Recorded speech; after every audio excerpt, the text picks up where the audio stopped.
I'm Jamie, and welcome to Sci-Fi Vision Severed Minds for Saturday. I can never remember what day it is without looking at the calendar. Saturday, March 1st.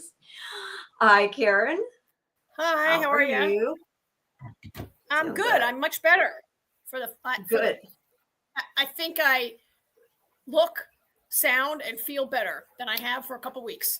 Good. I'm glad. I got to turn my volume up, though. There we go. I'm trying to rearrange my windows here because I forgot to, for some reason, actually open up the Word file that I have. But there we go. But everyone who is here, thank you for coming. We appreciate it. Please, if you haven't, make sure you like the video and subscribe to the channel. And you can, of course, on our YouTube, check out all of our different videos and previous live streams. And as well as we had our, was that yesterday? I'm like thinking, what day of the week that was that? The other day, we talked to Mark Geller, who plays Kier. And that video is up for people to watch. And of course, we also still have Sydney Nicole that's up. Sydney Cole, not Sydney Nicole. Sydney Cole Alexander, which is also up, and she played Natalie. So thank you, everybody who's with us so far. Yes, we already have some chatter. Yep. Hi, Justin. Hi, Scarlett. Hey, guys. Thanks, Justin. No, I was going to say Michael's there. Michael's been telling me more about his foray into working on the Severance set. So, yeah, that's been a fun conversation. He's been on it more often. So this episode is called, I lost the name of it. I don't have it in front of me. I have it here in my notes somewhere. Do you pronounce it Chikhai Bardo? Yeah, Chikhai Bardo, I guess is how you pronounce it. And we'll talk more about that title when we, I guess, get to that part of it. We might as well wait till we get to that part. But, whoa. You know, I don't know why when I'm just talking, all of a sudden the monitors do that. Like I'm talking to you and now I have a black screen. I can't see anything. Can you still, okay, you can still hear me at least. Good. Actually, you just went black. I just went black. That's nice. Yeah, we can't see you. We can't see you, but we can hear you. Okay, give me a second here. I'm trying to get it back. All right. Go ahead and do what you need to do. Great episode. Michael says it's his favorite episode of Severance so far. I might have to agree. This is like when you say, like, I would say game changing. Like this, to me, I feel like after watching this, I'm like watching almost a different show. The stakes have really changed. It's a lot darker than I even expected it was. Actually, at first I thought it was kind of boring. I kind of felt like, I don't really need to see the entire love story between Gemma and Mark to believe that they were in love and that he misses her. And I was like, why are we having to see all of this flashback? To me, I just wasn't that interested. I can like accept that they were in love. And then, partway through the episode, when things start to really change, and I mean, I understand more. I understand why it was important to show that to us, and it just, what I thought was a boring like mid-season episode became maybe the best episode yet. Yeah, I agree. A lot has gone on, and I'm sorry. I think I'm gonna have to restart. Oh wait, now it pops up, but I might have to restart my computer. It's doing all kinds of weird things because it's like telling me to verify myself on YouTube. I'm like, I've been on YouTube all day. Why is it telling me this now? That's okay. Go ahead and do that, and we'll Yeah, why don't you? While I'm doing that, you go to some of the comments really quick, and I'll be back in a second. Yeah, I mean, we don't have a ton of comments yet, but it definitely, Michael agrees it feels like a shift, and I just, and so we start out with like sort of the meet cute between Mark and Gemma. We learn that they met at a blood drive, and they were both reading papers. She an academic paper, he a high school term paper. And we have that shift where we see the blood coming out of Miss Casey's having blood drawn. No, it turns out it's Gemma. That was like huge to me. Yeah, I'm in front of a fake living room. This isn't my real house. So to me, it was kind of it's weird hosting a show by yourself and not having Jamie to talk to. for me, it was kind of news that on the testing floor, you're an outie. Like it's Gemma on the testing floor, not Miss Casey, right? When Miss Casey got sent to the testing floor, all this time I've been worried about what they were doing to Miss Casey, and they're actually like torturing Gemma with her knowledge. That was sort of huge to me. I don't know if anybody else out there thought that it was Miss Casey down on the testing floor this time. But that to me was one of the first big revelations. And yeah, Michael was shocked by that also. Jimmy, we're just talking about, I was talking about early on in the show when they switch from, we see the meet cute between Mark and Gemma, and then they switch to Gemma having blood drawn in the lab. By my favorite evil nurse, Sandra Bernhard. Yeah, she, and I'm listening, by the way. I'm just opening all my windows and trying to get everything back where it was, trying to here. I know her from Roseanne. That's her. She played a nurse in Pose, not an evil nurse, a really nice, compassionate nurse in Pose. Which is a fantastic show if anybody hasn't watched it. But Michael's comment up there, he was shocked. We were referring to the revelation that it's not Miss Casey on the testing floor, it's Gemma on the testing floor. Yeah, that was definitely a shock, wasn't it? Yeah, all along we've been assuming that it was Miss Casey, or not all of us, but I and Michael. I think most of us, even I thought that too, and I thought that from the beginning. So. Yeah, Sandra Bernhard is perfect for Severance. Did you? Whoops, sorry. Go ahead. That's okay. Go ahead. No, I was just going to say why I'm opening my windows back up. Did you? I saw Scarlett had asked about why they had blocked the doctor. What's his name? Dr. Moyer.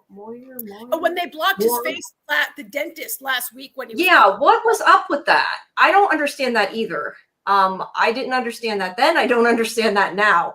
Like, and everybody, when everybody was sorry, when everybody was watching it, they were all saying, it was this person, it was that person, and I knew it wasn't who they thought, but I don't know why they covered his face. That was very strange. Since he's not someone we had seen before anyway, like what was the purpose in hiding his face? Just to mess with us? Yeah, I don't know. Just because it was a really cool shot. It was a really cool shot, but maybe it was just trolling us. I don't know. But our fears about all those dental tools came true, right? We talked about why do they know those dental tools? Are they like going to be like the Marathon Man? And it's exactly like the Marathon Man. It is. But I can't say that I don't understand why somebody would want to make it innie to go to their dentist appointments. I can't say I don't understand that. But that's not what I don't think that's. No, I know. I'm just saying as an aside that I can see why people would want to use it for that. But yeah, for her, I mean, she went to the dentist every day. That's really got to suck, right?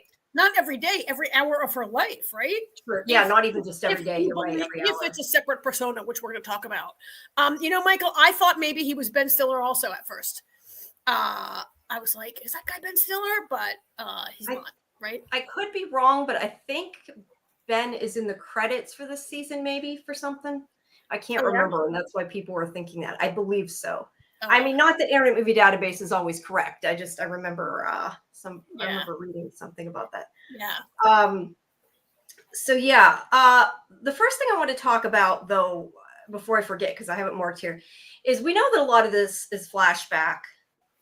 It's kind of hard to tell whether some of it is her flashback or his flashback or a combination. I'm not sure that part necessarily matters. But I thought when I first watched this, it seemed like that it took place a while ago, especially with the color of the film. Like Mark's got a typewriter. You got that weird feeling of it not being in this time. At least I did. But yet you can tell that it has to be because like Devin has that, huge cell phone and that kind of thing, even in these flashbacks. So it can't be more than a few years ago, decade ago, whatever. It can't be a super long time ago. Like I had thought when I started watching it, because it almost has like I don't want to say a sepia, but the film color was different.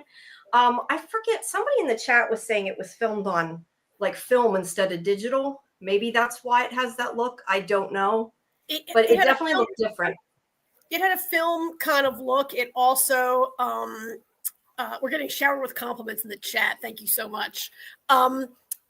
it had a filmic quality to it. It also, to me, had like a filter, like maybe it was shot with some kind of a softening filter. Had like a little bit of almost a dreamlike quality, which I thought was a signal that it's a memory and it's a flashback. I agree with you. It wasn't always clear to me if it was Gemma or Mark remembering, or if it mattered, because it seemed fairly consistent. Like, yeah, I think that we're supposed to assume that's what happened. That that it wasn't embellished or anything. What I found, I think, to me, the most interesting was that their marriage was not super happy. I mean, they were going through a really rough patch, and look, I'm not saying they said it was or anything, but you're kind of led to believe Mark's in such grief that I don't know. I thought like they had this really happy marriage, and then you find out they were going through a really rough patch. They were often yelling at each other. Not that doesn't always happen. I mean, I don't know that I ever saw them yell at each other in any of those scenes. Did we? Well, not yell. I shouldn't say yell. Like, he was telling her that she was wasting her time, and she's like, "Don't tell me how I feel." And they were arguing. Everybody argues, though. That doesn't mean that they're not a happy couple, but they were going through, like I said, a rough patch. She lost the baby.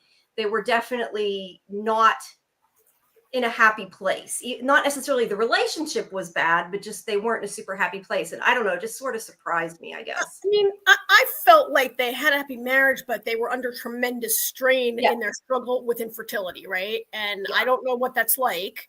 No, I don't. Neither of us you and I both have not been married. And I don't know about you, but I have not struggled to try to get pregnant. No, I have not taken fertility drugs. I have no idea. And they were under tremendous strain, and you could see the cracks. I mean, I believe they still loved each other. I don't think they were like on the brink of divorce or anything. Yeah. I kind of can see maybe, like, I also felt that Mark kind of, I mean, he never says it, but I got the impression that they had this perfect, blissful marriage. And yeah, that's kind of what I was getting at. Like, I felt like expected that. And I can see why maybe he's got some, like he didn't say I love, like, he'd be reminded to say I love you on that last night, on the last, and he didn't go with her on the last night. She invited him to spend time, and he was like, no, I'm too busy. And like, I guess he maybe is carrying like tremendous regret about that, probably, right? If you're probably guilt, right? I would agree with that. I mean, that's why I said everybody goes through rough patches, and I mean, to be fair, because he is grieving her, you would kind of remember, I guess, a lot of times the better side of things, like, and not necessarily remember when he was upset with her necessarily, because he's trying to remember the happy times. I don't know. It just surprised me, I guess. But yeah, he was a little too busy for her at that moment. Not that he was doing it all the time. We don't know. Just at that moment, he was in the middle of something. But, it's funny because it parallels that scene where, what is his name? Is it Maurer? I think it's Maurer, isn't it? Dr. Maurer, Dennis. What's his name? The dentist. Anyway, I have it. I'm trying to find it's in my notes somewhere. But anyway, the doctor, where he tells her and he says, I love you, and she doesn't answer, and he forces her to answer. And it's clear she's kind of answering almost in sarcasm and is mad when she says it and doesn't mean it. And he forced her to say it. But it's weird because to me, it definitely parallels that scene. So I'm not sure what exactly this show was saying by putting that in at the end, if it's meant to parallel Mark and Gemma, because obviously they did love each other. They did. And she wants to go back she wants to see him, right? I mean, she says, I want to go home. I want to see Mark. She wants to get back to him. I'm looking forward to getting to that part of our discussion where we talk about what's going on down there and what's happening to her. Yeah, I also want to talk about the timeline when we get a little bit further along, because I have so many questions about the timeline, but we probably ought to go at least a little bit in order. Oh, I did want to say, though, Jamie, about like Mark's typewriter and the cell phone. I think we should not. I personally try to not use the technology to date this show, because they're purposely using outdated technology to throw us off, and there's like, it's just like a different right. The technology advance at a different rate in this world that we're watching. That's why I think that. Right. No, you're right. I mention it because when I first started watching it, just going by their clothes and the color of the film, I don't know why I thought like, okay, this is maybe the 70s, maybe the 80s. That's what I thought at first. I'm not good at dating things, I'll be honest, but it didn't seem like it was as far forward as I think it is. I mean, I think it felt further back of a memory, but I don't think it was supposed to be. I think it was supposed to be more recent. To me, personally, I felt maybe they like Mark's been severed, I think, for 2.5 years, right? He's been working on the severed floor, I think, 2.5 years. Somebody in the chat will probably correct me.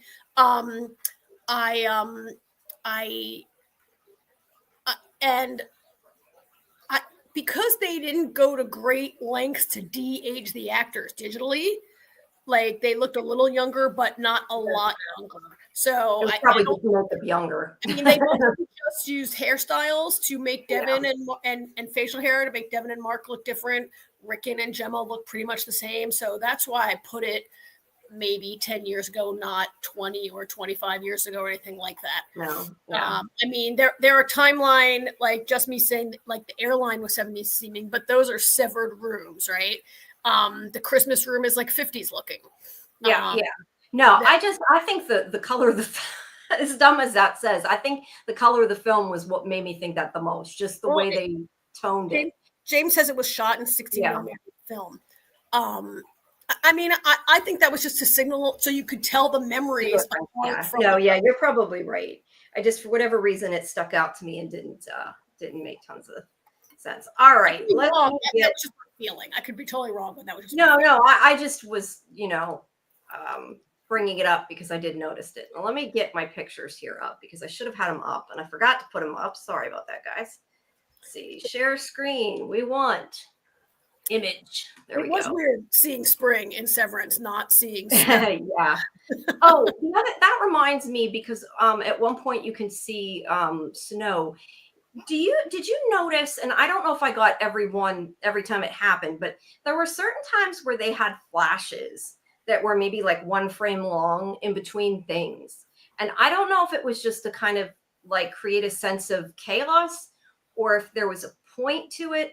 I know like the one time she was, I think, remembering the hallway and it showed it sort of spinning, but you could see like images in between of the snow outside. And I think it might've been supposed to be the car crash, but I wasn't entirely sure. I meant to get images of that one. And for whatever reason, I don't think I did. But this other time it's showing the hallway and I actually freeze framed it. And when we get to it, it's towards the end of the episode. It's one of the images of her like sort of hunkered down, I think on the stairs, but it's just like 1 frame and it's inserted in the middle of the video. And I don't know. I don't think it was a mistake because Severance does stuff like that. And it was more than once, but it was really odd. Yeah, I couldn't slow it down. Just me couldn't figure out how to slow it down. I couldn't. I watch Severance on the app on my television. I don't watch it on the computer. And I find the Apple app is a little difficult to control with fast forward and rewind. And I can never watch the after the credits, like behind the scenes sequence, because Apple TV wants to immediately start make me watch Surface. And I tried like 5 times to watch it. And then I was like, get it, Apple, you suck. I noticed the flash, and so when I was getting the screen captures, I did get the one with her like sort of down, like I don't want to say cowered down, but kind of like shrunken down. The thing with the snow, I think I must have seen it when we were doing the watch party because I know I didn't get a screen capture, so I'm thinking I probably saw it when I was rewatching it, and that was why I didn't have the screen capture because I took the pictures before we did the watch party. All right, so we start off, we get to see them at college. And I just took that again because it's sort of reflective in an odd way, but not exactly. I don't know. It might be a real campus or something, but I like the way they shot it, the design of it. It's interesting looking. But we get to see their meet cute, basically. When they first met each other, they're giving blood, a blood donation. And let's see. They are, I guess, in the library at the college, it looks like, when they're getting their blood drawn. And they're talking about what papers they're I think it's what papers are grading supposed to be. But he has themes of religious conversion. She has themes of religious conversion in Tolstoy's The Death of Ivan Illich, I think is how you pronounce it. And he has a paper, All Quiet on the Western Front, Drug Use by Enlisted Soldiers in World War I. But I, somewhere here, I think you were telling me what that book was about. You had something about it. I had looked it up, and I'm trying to remember now if I wrote it here somewhere. It was about from what I remember looking up about it, that about a man who was dying and kind of got angry because he was dying and because his family didn't like accept he was dying. I don't know. Do you know more what it's about? I have the page open, but it's on my iPad. You are muted. By the way, Michael says it was shot at a campus on Long Island. Oh, cool. At a college campus. He knows where all this stuff's shot. We just got to ask him, right? Yeah. I have not read The Death of Ivan Ilyich. I read about it on the internet today. It's about a guy, a judge, I think, who dies a very long and painful, agonizing death from a terminal illness. Yeah. And he's very angry because he believes he's lived a good life and he doesn't deserve. Therefore, he doesn't deserve to die like that. But he goes through like he gets all mad at his family. The reason he's mad at his family is because they're trying to act normal, like he's not dying. And he's resentful. And then he meets someone that he helps him see that it has themes of like living an authentic life versus an inauthentic life. And if he was inauthentic, was he really living? And in dying, is he finally like being able to live? Is kind of what it's about. Much better than what me trying to describe it. So I don't know if it means anything. Gemma is a professor of Russian literature, so of course she's teaching Tolstoy, right? And it's like one of Tolstoy's most famous books. But it's interesting that it's about like living an authentic life, or living like, are you really living? I mean, obviously, there's a parallel to like living a severed life, right? Maybe. I mean, she's not. I mean, they could have picked War and Peace for her to be writing a paper about. Yeah. They chose her to be reading about this book. Yeah. It's just I wasn't sure exactly how it. I mean, I see what you're saying, but it doesn't connect maybe as it isn't as on the nose as maybe they could have picked a book. Not that it needs to be. I'm just saying, like, I expected it to be a little bit something. Well, I don't know. I mean, maybe in Russian literature from the 18th century, they couldn't find anything that was a better parallel, right? Yeah, that's a good point. Yeah. But they kind of flirt a little bit. Now this, I gotta say, Adam Scott looks good with that little bit of stubble there. To me, I personally like I'm not attracted to Adam Scott, but I was like, oh, he looks good like that. Yeah, he does. So I took a picture of that. I have known since the beginning of this, or well, not since the beginning of the season, since you guys had seen the beginning of the season, had seen this, and that basically I'm assuming is confirmation that is what the symbol for Lumen is, a blood drop. Oh, I don't know. That's how I take it. I mean, that's the symbol, and it's on all their equipment, but I took it to mean that it represents blood, because they show later when Sandra Bernhardt she puts her hand on the door panel and like she gets pricked and stuff. So I assume that it's meant to be blood. That's how I mean, I guess it doesn't outright say it, but that's how I took it. I think that's very on the nose, a little more on the nose, like this shot. Yeah. Shot. If that's what this shot represents, I'm a little disappointed actually in the director for being so on the nose. But I've never really thought about that symbol at all. But you say blood, I mean, that's interesting. And they're sort of like the Egan family and their generational passing bloodline. Bloodline, right? And also blood is also like life force too. I look at it as not necessarily literally blood, but life force or bloodline or that kind of thing. Yeah. I mean, I think that I don't know that it has to be literally blood, but I think that's what the symbol is meant to be, I guess is what I'm saying. What the logo is meant to be is blood. Yeah, I don't know. I thought it all. Now that the more I'm thinking about it, I guess it wouldn't necessarily have to be. But that's definitely how I took it after seeing that symbol there in that scene. Yeah. Oh, it's blood. So, okay. So we That can, makes sense. all right, time will tell. I think it's a little too obvious, but so this is a point where we diverge and time will tell. Well, the way that I look at it is if it's a drop, it's got to either represent water or blood because I don't know what else it would represent. It could be it could be a candle flame. It could be a teardrop. It could be. I guess that's true. I didn't think of those things. Yeah. All right. So then we've switched to Gemma, who is on what we're assuming is the testing floor. And I noticed that they use a lot of like this mint color green in these scenes. And I'm assuming that that's just kind of because we usually have the blue and the red. So it's something different, I guess, because she's an outie, but she's not like a free outie. I don't know. So I just think they wanted something different to kind of represent this version of whatever it is that's going on in this episode. So let's see. We see Mark because let's see.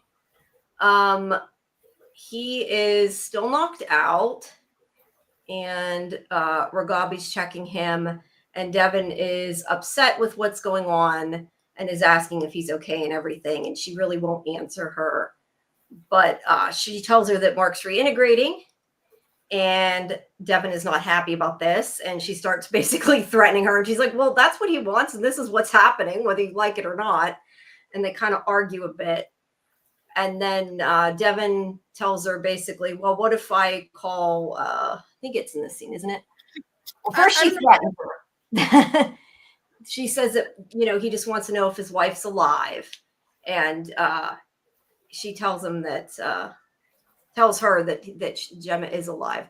I thought this is where she says she's going to tell. I think that happens much later. I think that happens later, but yeah, but she's upset that he's reintegrating is the point. Yeah. Yeah. And Ragabi's like, well, this is what he wants. He wanted to know about his wife. Yes, she's alive, and I'm helping him. Is basically that. Yeah, I actually have this scene on my TV right now. I don't. Anyway, yeah, I have it on my TV right now. But go ahead. Okay. So she's doing more medical tests now. I don't know if this is like a physical. I guess is probably what I would consider. It seems like they're doing some kind of physical. Of course, we have the little in-joke, whatever you want to call it, reference of the goat on the eye chart, which is cute. Oh, yeah, the goat chart. I don't think there's really any meaning other than it's a goat, but it's one of two goats in the episode, actually. But I think that's like the first comment we got in the chat today. Goat chart, yep. From Scarlett, yes. Lots of goats. That's why I said this. There's two goats. Technically, there's lots of goats, but there's two times we see goats. Mm-hmm. And then, of course, these machines look old and kind of like they could be. But again, we're not focusing too much on the tech. But I almost wondered, did this to you seem like it was maybe a lie detector test? I wasn't 100% sure some of what she was testing. I mean, I don't know. She's holding these two things in her hand. I don't know what that's all about. I don't know if it. Let's see. She takes her temperature. She takes her blood pressure, her weight, the eye chart. She says. She questions her. Did you do your calisthenics? Have you done your reading? Yeah, have you read? And then if you were caught in a mudslide, would you be more afraid of suffocating or drowning? It almost kind of reminds me a little bit of Miss Casey's facts. Just a little bit. I know it's not, but it kind of gives me that the way she's speaking, that feeling. Mm-hmm. She asks her how many rooms she has visited today, and she says 6. Now, that is the one thing I wanted to talk about before we go much further. We know that she says later about going to the different rooms, and she hasn't gone to Cold Harbor yet. But you know what? Okay. Go ahead, but you skip past the part where she opens the closet and the clothes are in there. I don't think I'm to that point yet. Okay, I'm sorry. Go ahead. Then continue. So it's in this. No, yeah. I just wanted to mention where she says about she's been in 6 rooms. And she later says to that doctor that she hasn't been in Cold Harbor yet. So she's been in 6 out of 7 rooms. Now, this is what I was discussing with you earlier. I am assuming from all of this that these are all different innies and that she has been severed at least 6 times. Do you agree with that? Or you seemed like maybe you weren't as sure, but I think you were still kind of thinking it over when I was last talking to you. I spoke to you immediately after I finished watching it, right? Yeah, so you hadn't had time to think about it. Can we put a pause? Scarlett, are you serious? Was that really a Scientology e-meter, or are you joking? Never having, I don't know what a Scientology, I know they do that, right? But I don't know what it looks like. No, I don't either. But I know people did have reference that some of this seems like Scientology, some of this. So I spoke to Jamie immediately upon finishing it. I assumed it was the same severed personality doing all of it, but the giveaway is, when you said it to me, isn't she severed like 6 times? I was like, no. And then I thought, oh, when she's in the Christmas room, he says like, oh, Christmas comes around once a year. And Gemma, Miss Casey, says, it's always Christmas. And that was the same thing at the dentist office too. She says, I was just here. And he's like, it's been 6 weeks. Yeah. Which also makes me wonder though, do her innies not realize that they're innies? Because I wasn't 100% sure, because she seemed a little confused when she said to him, I was just here. And he's like, it's been 6 weeks. I assumed that they would also know their innies, just like the innies in the office, but maybe not. It wasn't super clear. But no, I don't think she's Miss Casey. I think actually, now that I said that, I said to you, I think she's maybe been severed 7 times, because I assume that Cold Harbor is 1 too. But you know what? That would make 8, because I didn't think Miss Casey is also an innie. So I don't know that. I mean, maybe it's more than that. I'm just guessing by what they said in this episode. I don't think. So I would. Okay, so I would say there's Gemma, and there's 6 severed personalities. Plus Miss Casey. I don't think Cold Harbor is 1 yet. I think they will sever her again when it's time for Cold Harbor. You know what? This is like Horcruxes. Like every time you murder someone, you get a new Horcrux, right? Yeah. And she has like 7 Horcruxes right now. And I think maybe they will create 1 more when it's time for Cold Harbor. That's a possibility, but she's been severed at least, I would say, at least 7 times. So, like Mickey said, 7 or 8. I guess we're not sure. At least 7. Now, Scarlett makes a point of 7 rooms, but 4 tempers. You know, that's the thing. That's why I thought at first 6 made more sense, because of the whole thing with like Cold Harbor and those 6 boxes. But there is at least 7. So I'm not sure if the 6 is relevant, 7 is relevant, at all. But I do wonder, from what the doctor says later, if so many of them represent different tempers. I mean, who knows? Maybe there are 8 and it's like there 2 of them are, maybe there's 2 of each temper. I don't know, because he does make a point about that. Let's see. There are 25 rooms, James says. She doesn't go that somewhere. Well, she goes down this hallway. I'm looking at her right now, and there are many more rooms. Yes, I took screen captures of everyone you can read. Believe me. Yeah, and there are more rooms than she has been in. Yes. So the question is she maybe severed that many times, going to be severed that many times, or are those for other people? I think they're for other people. They could be. Mickey makes a point though when she asks how many rooms. She does look kind of down, like there might be more coming. So I guess we'll find out. I mean,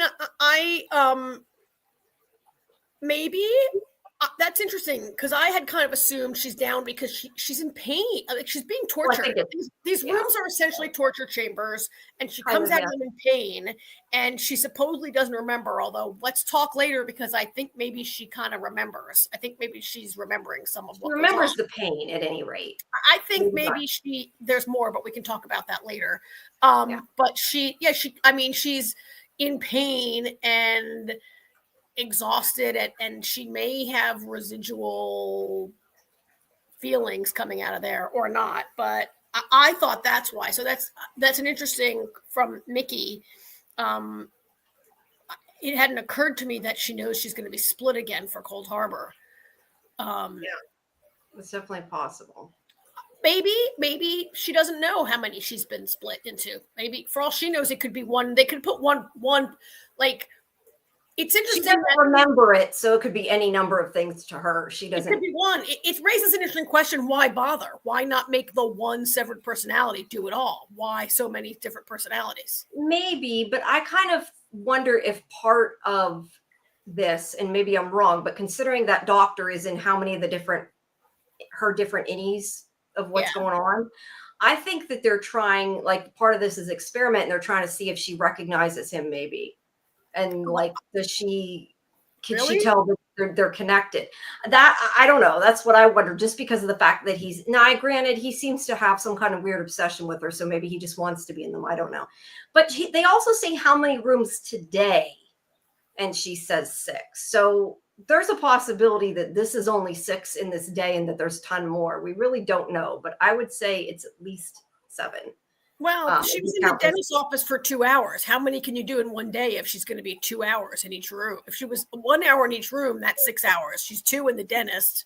That's at least 7 hours that she's in these rooms during one day. And she has to change clothes in between. I think maybe there's just not time to be in more than. Well, no, or maybe some are longer than others. I mean, who knows? Maybe she really had a cavity for all we know. But Well, yes, I do think for to torture her, though. So I think that that's the point of making it painful, not necessarily that she did. I'm just laughing about it. Why was she in there for so long? I don't know. That was kind of my thought. Like, I have a theory. I think they're trying to see how much pain they can inflict on her that she will not remember. Like, I think they're testing what might break through the severed barrier in your mind. And I think they're torturing her in different ways to see, like, what, like, if it ever will break or if it will always hold. And I don't know what their purpose is. But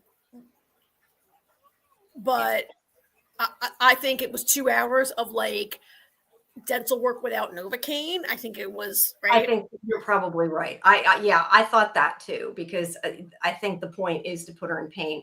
But Michael also makes an interesting. Sorry. That's okay. Also makes an interesting point that she wouldn't necessarily know when day and night is, so the work day could be even longer. Because you think about the fact too that, like, she's only awake during part of it, so it could be longer than 24 She's awake. hours. Her body is awake and being fatigued. Her body is not, like, your body needs to sleep and rest.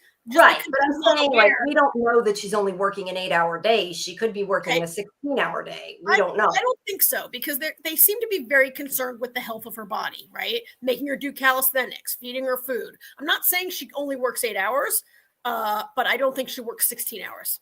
Maybe.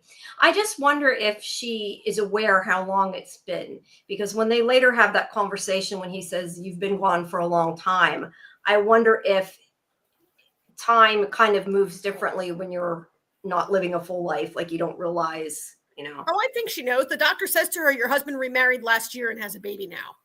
Like, she's like 2 years. She, like, and she didn't say, what? I've been here 2 years, right? Like, she knows. All right, so let's see. She goes into another room now. This looks to be her bedroom, I guess. And this is, see, we were getting ahead of ourselves. This is where she sees the red dress and she's like, oh shit. She knows she's going to get her teeth done. No. Well, she doesn't know she's getting her teeth done. She knows she's doing something she doesn't like or that hurts. Let's put it that way. She knows I think she knows when she wears this dress, her mouth hurts. She gets in pain. So, yeah, exactly. In that sense, she probably knows the dentist, because any normal person would be like, oh, I must have been at the dentist. My teeth hurt, right? Yeah. So I think you're right, but I like, you didn't mean she remembers the dentist. Right. I just meant she probably realizes it. Yeah. And Scarlett's saying there's 11: Allentown, Drainsville, Siena, Lucknow, Loveland, Wellington, St. Pierre, Zurich, Cold Harbor. I did take screen captures. We'll see as we go of a lot of them. Yeah. And that's okay. Yeah. But because I try, it's funny. When I watched this the first time, I could not take screen captures because I watched it on a screener clearly. And I was like, to take my notes, to write it down after, like, I was like using my cell phone to take a picture of the TV and zoom in, like what's that say on the screen? Because my eyesight sucks. And like, I didn't want to keep getting up and down. So I'm like using my, could you ever do that? Like I use my phone, like not a telescope, but like, I'm like No, trying to make out what it says on the screen. No, because I watch it on like a 55-inch TV. So I can see it really well. Wow. They're little words. I was going to say, I think mine's close to like 40. I do sometimes stand up. I do sometimes stand up and like walk right up to the TV to get. Yes. Well, I've learned instead to use the super zoom on my phone to look through it. Then I don't got to get up. I can be lazy. So they give her nice clothes though, right? Like that's a nice outfit. Anyway, even if the day's gonna suck, it's still a nice outfit. So I guess I thought at first this is a waiting room, but I think this is like her living room slash kitchen. Yes. Yeah. So, and they give her, I'm assuming wigs too, because her hair is longer than that when they show it after. So it seems like she gets wigs. I don't know. Maybe they're Allentown, and Allentown was his first completed case, right? Because they made that point before that he won that award for that. Finished it in like record time or something, right? Yeah. Cairns. Let's see. Drainsville. It's a couple of I meant to delete the doubles. I didn't. Sienna, Loveland. And I couldn't tell what that one said. It's kind of blurry. Adelaide. I remember now from when I went through them before. It says Adelaide. And Wellington. Justin, this is my Baltimore. Justin was commenting on my purple sweater. It's my Lamar Jackson t-shirt. Yeah, I was going to say mine's purple. It's just a t-shirt. It says love's I don't even know what it says. Love is a terrible thing to hate, I think. I don't even know what it says. I have to look at it. I'm like, what's my shirt say? That's how much I remember what I put on. And that's where she gets her finger pricked to get in the room. Clearly they're locked by blood. And that's really interesting because I thought at first it's a hand scanner, which is a common thing, right? And your fingerprints are unique. And like, do they need your blood? If they could scan your fingerprints, do they need your blood? It was the finger prick was a really interesting security thing for me. Mm-hmm. It's not a retina scanner. It's not a fingerprint scanner. Yeah. And yes, Scarlett, you're totally right. So much of this episode reminds me of Dollhouse with Deachin. So yes, I would agree with that. Actually, especially the whole Christmas scene, like that she's basically like doing what that guy wants. That makes me think of it more than anything. But you can tell her innie's on or whatever. And she comes into the dental room, and then we see, I think this is the first time we see his face, right? Is this room? Yeah, I think so. And like I said, I think his name is Dr. Maurer. It is. It's Dr. Maurer. Okay. Let's see. So this is where she says, can I take a break? And he says it's been weeks or whatever, because she says it seems like that it wasn't. And then he shines light in her face and is going to drill. And then she comes out and her face hurts. And where am I at here? Sorry. I was checking if I missed anything. No, that's just that he does whatever dental work. And she's rubbing her mouth. She says that her mouth hurts. And the nurse says she was in there 2 hours. And then they go down the hall again and they pass, I don't know if it's that one or not, but they pass Rhodes, I think it says. Yeah, Rhodes. And then Cold Harbor. And that's when we know for sure that it is one of the, the rooms. Then we go back to Devin, who is trying to get Mark to wake up. And Mark is, again, is it Mark's memory? Is it Gemma's memory? It seems to be Mark's memory at this point. But well, and there's a point where Devin says to Gabi, what's happening to him? And she says, I forget what she says, someone in the chat, she says he's traveling, he's journeying, journeying, something like that, right? Yeah. So I think it's mostly Mark's memories, but you're right. This one definitely appears to be Mark. I'm pointing at you can see me pointing at my TV. It's on my screen right now. I know. And this is where I had written down about the colors in the outfits, but we'll just skip that. So he comes into her office and she sneezes.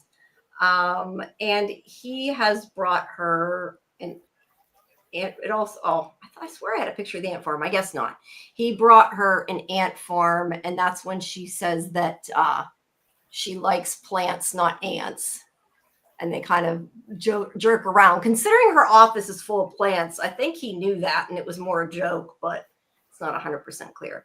But she talks about reading. Now, I know I'm not going to say the name right, but Haji Murad. Yeah. And I know we were talking about this, and it's the character in it, or I guess it's also the person that wrote it, about them. Tolstoy wrote it also. Oh, is that not Tolstoy? I'm sorry. Yeah.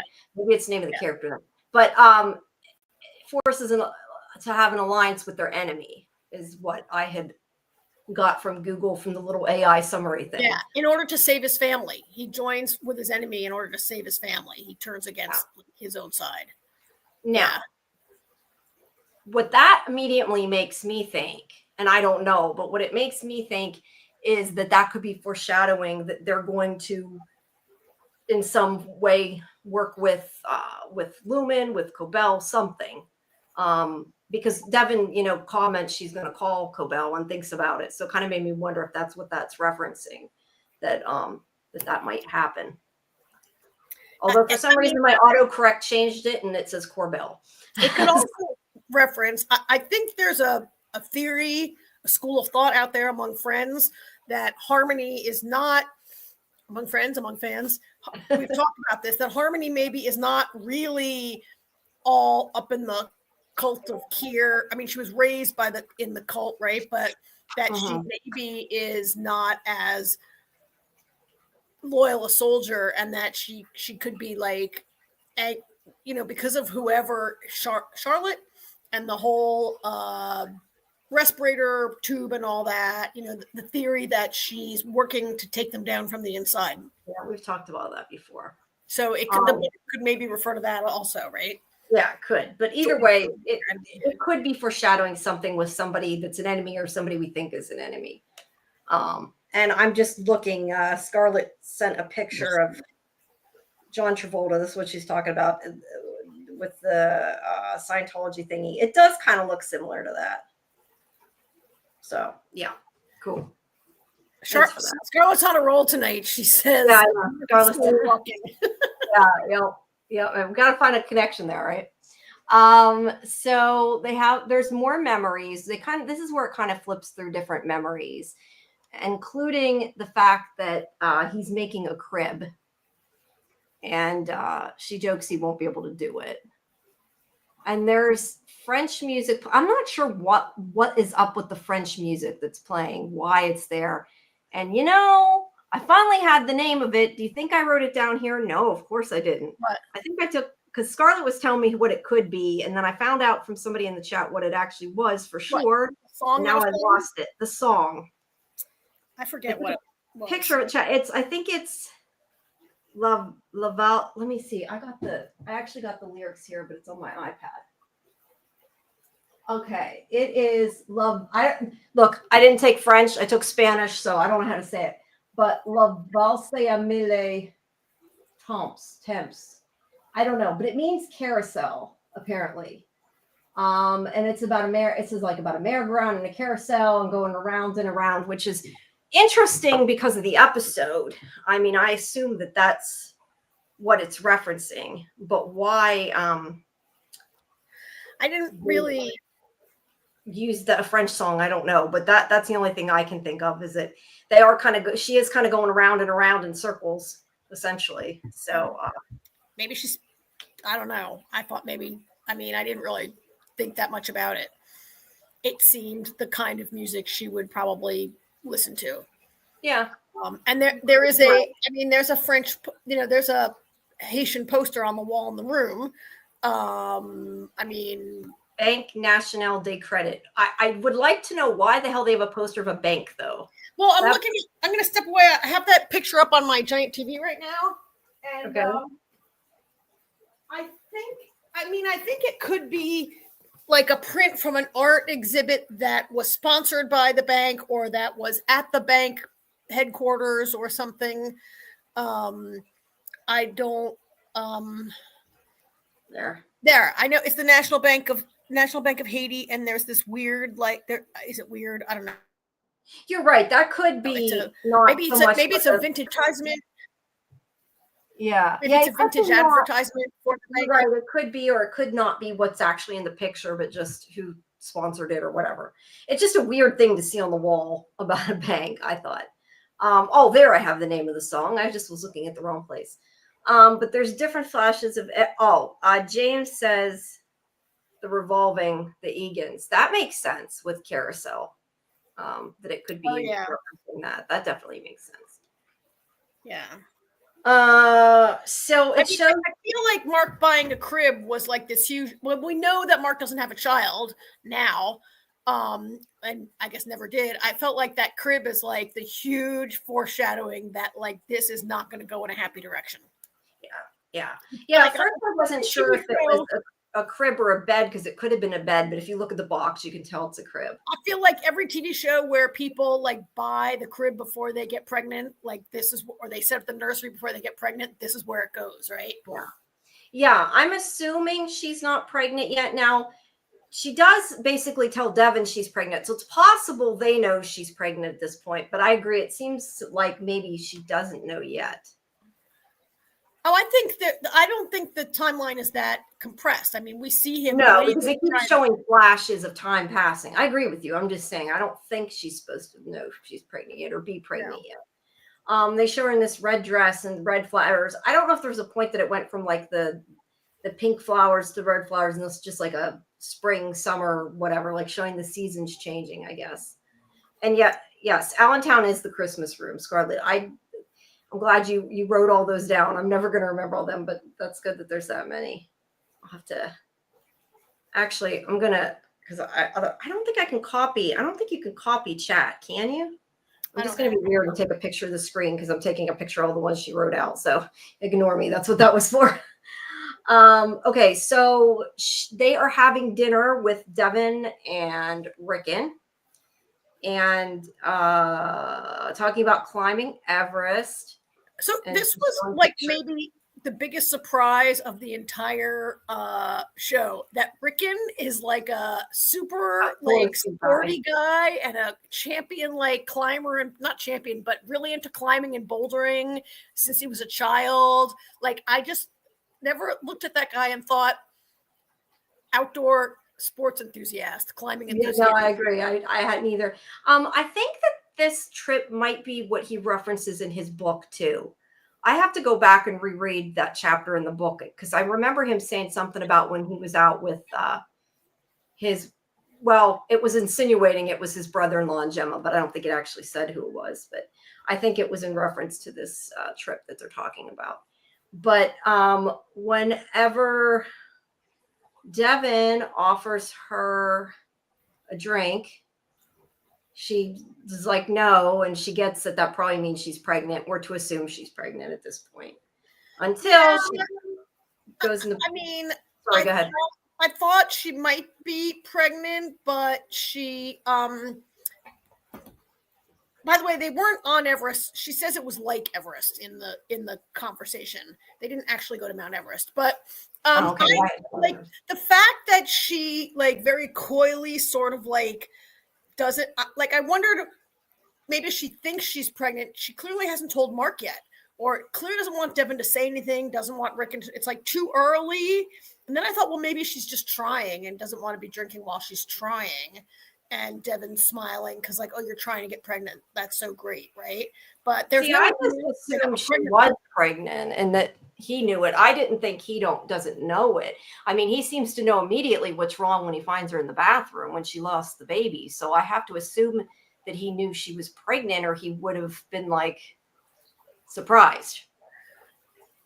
Yeah, but I just thought, like, I don't think that was like the next day. Oh, no. They were showing all those scenes going through this. That's what I was saying. I do think this is like later. At this moment, maybe she hasn't told Mark. But you know what? A lot of people, when they are first pregnant, they don't want to say anything, and for a while until they're sure. You know, a lot of people don't say anything until like after the first trimester or whatever. So you're right. Maybe like she and Mark both know, but they don't want to go public and don't want Devin and to say anything, and God knows Rickon would probably blab the news everywhere, right? He would. So yeah, But, so yeah, you're right. What happened after isn't into agreeing with you. Yeah, but what happens after isn't necessarily immediately after this party, if that's what you're saying. I don't know that either. Yeah. So Mickey like loved this conversation and feels like it really made her understand why Devin and Rickon are together, that they do go together. I kind of agree with that. This was like one of the best conversations I've seen between Devin and Rickon. And I wasn't like, who is this nut job she's married to? Yeah, he seemed a little more put together. And yes, Scarlett, that is what I said, but I don't know how to speak French, so it came out very badly. But that was what I was saying. I just can't speak French. So I said, La valse militants. I don't know. I was laughing though at Justin. Scary. Michael, you're right. It could be just that Gemma wanted Mark to tell her. Like that Gemma wanted Mark to tell Devin in his own time that they were pregnant. Yeah. Do you mean with my accent, Big City? Yeah, I don't know how to say it. I haven't the slightest clue. Or have we hit any of the what? Any of the things in the chat yet? I was looking to see. I was seeing Muncher Luncher says if Cold Harbor is a doorway to Fromville through a faraway tree. That would be awesome. But I was just wondering, have we hit any of the other chat? I got a lot of started comments for us to yeah. I think a lot of them are still later. Some of these we've already done. That's why I unstar them. I try to, so I remember which one we've done. I'll try to get through some of them some of them are ahead. We'll get to as we go along. Yeah, I think a lot of them are further ahead. I just didn't want to get too far ahead if we were at some of them. Yeah. Yeah, that's all about the testing floor. We're not that far yet. All right. Where'd it go? Now I lost where I was. Okay, so she refuses the wine. That was yeah. And then the next scene is the miscarriage, right? Yeah, and this is where I question, is some of it supposed to be her memory or is it just a storytelling device? Because clearly we see her without Mark, and if it's his memory, he wouldn't have seen her alone in the bathroom. But it's insinuating she had a miscarriage with the blood, and he comes in. Did you take her? Did you take a picture of like when they morph the scene? Like the last scene is a close up on Gemma's eyes, and as they move into her like sitting on the toilet in the next scene, like it like flashes, her face kind of flashes blue and then red. It's kind of cool. I'm not always with you on this like red and blue symbolism, but there is an interesting transition between that and Lumen. Yeah, because it switches to Lumen, I think is why. No, it switches straight to the next memory here. There's no switch back to Lumen in between these two scenes. But I don't know. I have the scene changes to a bluish tint and he's at Lumen. So I don't know. I have that it goes to Mark. Going from their conversation into the miscarriage is a straight. Oh, into the miscarriage. I thought you meant after this scene. No, it's a straight shot on Gemma's eyes, and like it fades to blue and then like to red as they come into the next scene, which maybe makes me think we went from Mark's memory to Gemma's memory. Oh, that's a good point. Like we're going to vice versa, one of them. Right? Yeah, and actually considering generally the Audi is red, that would make sense if it went from blue to red. Now I just want to see, that's what I said about Lumen, but before we get to that, I want to make a point here. I don't know that it has any meaning. I just think it's really cool the way they did it. But if you pay attention and really look at this scene, when he comes in during this, they reverse the film. The water from the shower starts going up. And then when it shows him, it looks like it's raining up. I'm not sure. Again, right now. Look at it real carefully. It for a while, the shower's coming down on her, and then all of a sudden you can tell if you look like the water droplets are going up her face.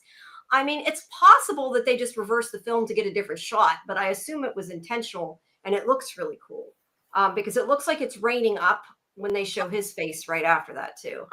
I'm watching it on my television right now, and it doesn't look like that to me. To me, it looked like the water moved up her face at the very end. Oh, it does. It does. Oh my God, it is going up her I'm face. smart. Oh my God, it's totally going up her face and going. Isn't that cool? Yes. Like I said, I don't know that there's a meaning to it, but it looks really awesome the way they filmed it. Everybody. Also, I was going to say, we should mention who the director was. I didn't have it up. I'll put it up. It is directed by Jessica Lee Gagne. I don't know how to pronounce it. It's got an accent mark on it. But yeah, anyway, it was done really cool. I like the way they did that. So let's see. Scarlett was saying that might have been a World War I propaganda poster. She's not saying might. She's got a lot of information on this in her following comments. Oh, okay. Scarlett has the receipts on this one. She probably already researched it for their show, I'm sure. So. It's a poster, is a French piece of World War I propaganda, imposing French citizens to support the war effort financially. So basically like the American buy war bonds posters, I guess, but a French kind of poster. And the artist is named Georges I don't speak French, Gorsat, who was in fact more famous for being a caricaturist. Wow. Thank you, Scarlett, Thank you for that deep dive there.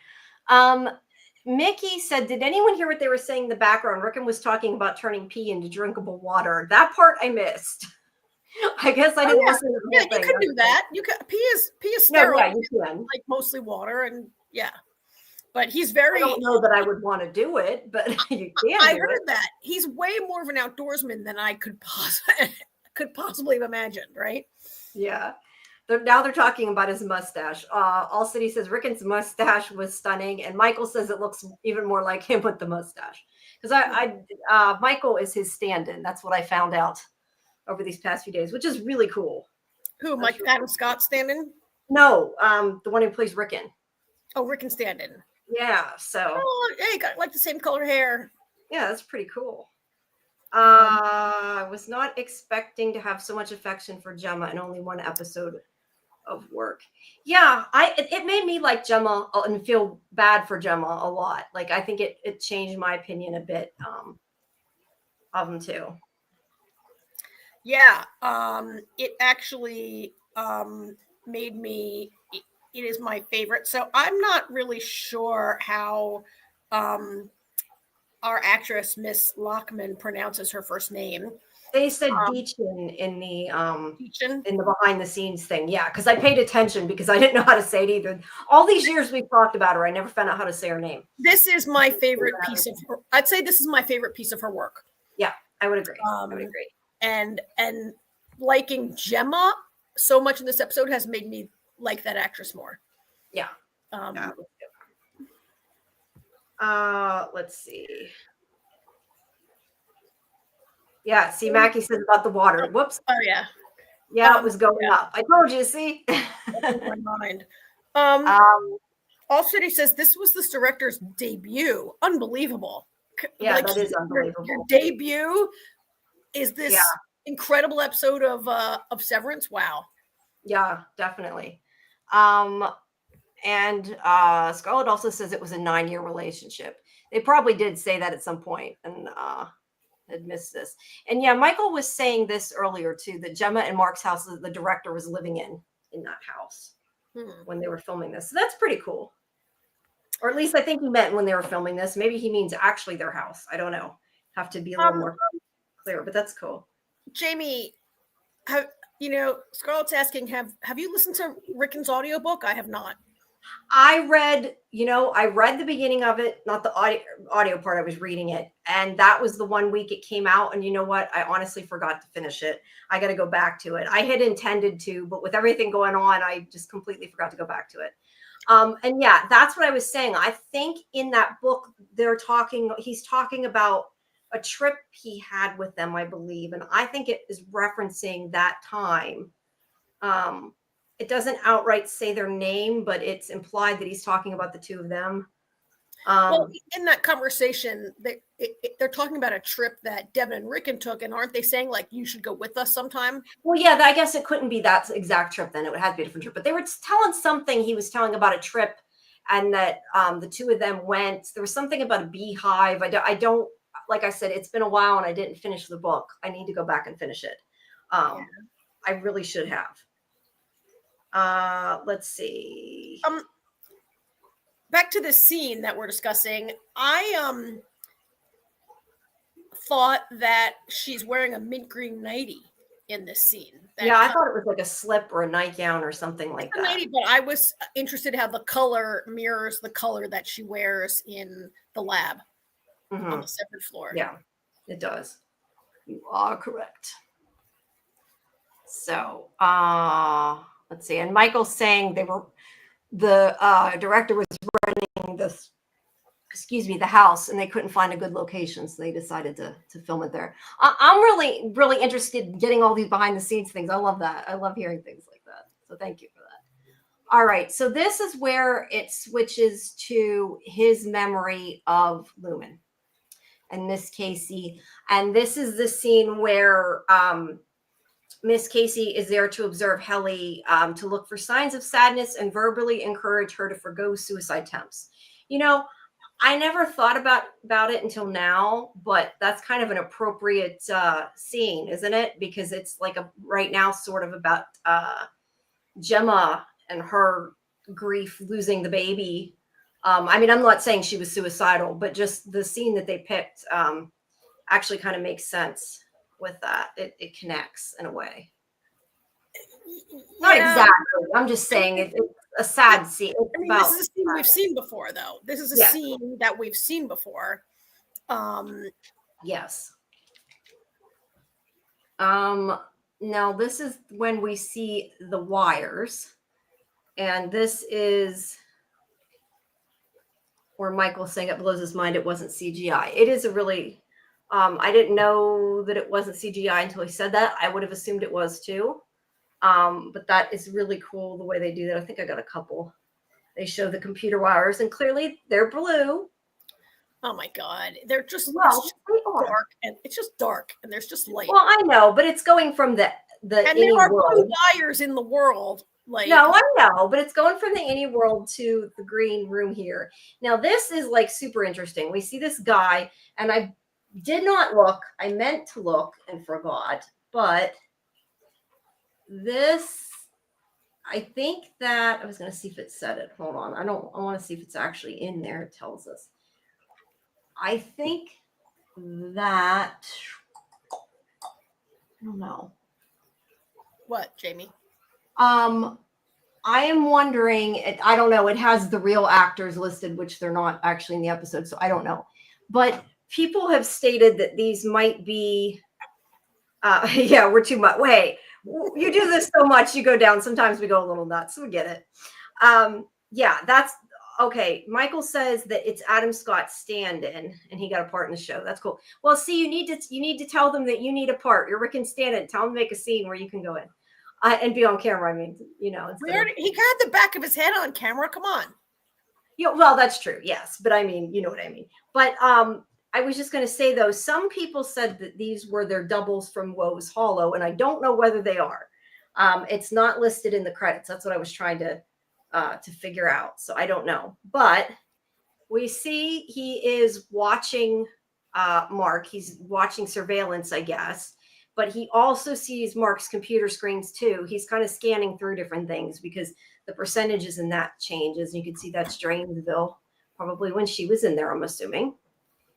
And he's watching on this little computer, and see, I took a picture of some of the ones there. Cairns, Culpeper. I'm assuming that's another room. I don't think we saw a Culpeper room, but they're listed. And there's that. And yeah, see, those are, oh no, there's 5 there. So that isn't the 6 boxes. It can't be. Or no, there's 5 boxes. I was thinking there was 6 boxes. Okay. This must be the percentage of each box, I guess. But anyway, I also took a picture of this, and I think Scarlett may want to look at this. because she was writing them all down. I forgot I had this, or I would have mentioned this before when she was taking time to write them all down. I'm assuming that is most of them. Maybe not all of them, because Cold Harbor isn't there, but Allentown, Trinity. So that's 24. Plus Painesville, Victoria, Lucknow, St. Pierre, Coleman, Waynesboro. Most of them are cities, but they're not all. Cork, Molds, Cairns, looks like Bodo, Zurich, Culpeper, Bellingham, Billings, Yakima, Loveland, Merida, Sopo Hoppy. It looks like Vilnius. Soap choppy. Yeah, I'm looking at I'm looking at it sideways. It looks like soap choppy. Rhodes, Wellington, and Dranesville. So there are a list of all of them, and you can see that it looks like they're all at 100%. So I'm guessing at this point, all he's got left is Cold Harbor, maybe, since it's not listed there. So yeah, maybe there's 90, maybe there's 25 then. I would assume. I mean, I wouldn't. Yeah. Cold Harbor would be 25. Yeah. Okay. Michael says, I don't think they are, because Dylan's Watcher doesn't look as close of a match as the Shadow Double from episode 4. You might be right. But the point is, there's Jello. See, they aren't all there on there. Cold Harbor. And he's not done with that one. Yeah, but it's not on that list. I don't know why. But the point is, when you see these three people, four people. I can't count. 4 people. Like Jamie can't count to 4. They are definitely representative of the 4 of them, whether they look exactly like them or not. And if you can look, each of them on their monitor is that specific character. Like Helly's on the one monitor, Mark's on the other one, Irving and Dylan. Which makes me wonder, are they just surveilling them, or is this like another form of their work that they're, refining them? I don't know. Well, it's interesting. They have mice on their desk, right? Instead of a keyboard. Yeah, you're right. They do. So maybe makes me think that I wondered if they are doing something on the other side of the screen. If they're manipulating the numbers and the things that the innies see on their screens on the other side. I don't know, but they're surveilling them and doing something. Beyond that, I don't know. Because to me, it doesn't make any sense that like they each need their own surveiller. Like, couldn't one person watch the 4 screens if you're just watching them? I think there's something more than that. I'm just saying I don't know. I think that maybe they're manipulating some things that our innies are seeing on their side, but maybe. But it does make me think that all 4 of them are important. Not just Mark. I don't know, because this is what Mickey says, and this is kind of what I've been wondering, if these are Mark's files, and who are the other 3 refiners refining? Like, is Gemma is down there? Who else is down there participating as the other 3 complete their files? And we've had this conversation quite a few times before. Are the other ones important, or are they just doing busy work and only Mark's important? Like, we don't really know, but this makes me think it's more likely that all 3 of them are important. Why do we think that they're all Mark's files? Couldn't they just be the team's files? They could be. I guess that's true. I assumed they were Mark's files the way they did it. I assumed they were the team's files because there's so many of them. But Mark's been there 2 years, so he could have worked on 24 files, whereas Irving has been there like 8 years. He would have worked on like a lot more files, right? Yeah. Well, either way, they were shown on that guy's computer that was looking at Mark. So that's why I assumed they were all Mark's, but I guess they could be. And a lot of them that they showed, they have showed the little Rolodex with the name on Mark's computer in the past. And Fletcher's called him MDR 2.0. Yeah. And why does Helena have a watcher? Probably for when it's Helly and not Helena, I'm guessing. Yeah. Mickey says in the Lexington letter, it says that when you get a file, it pops up on your screen. So I assume they're all Mark's. Okay. I gotta assume that, but I mean, we're not 100% sure, but I assumed it too. Now I noticed Michael says he's sad because Irving's watcher's gone in the next scene. I didn't notice. It does look like he's not there in that one. I don't know how many pictures I took. He's here in this scene. In this scene, he's there.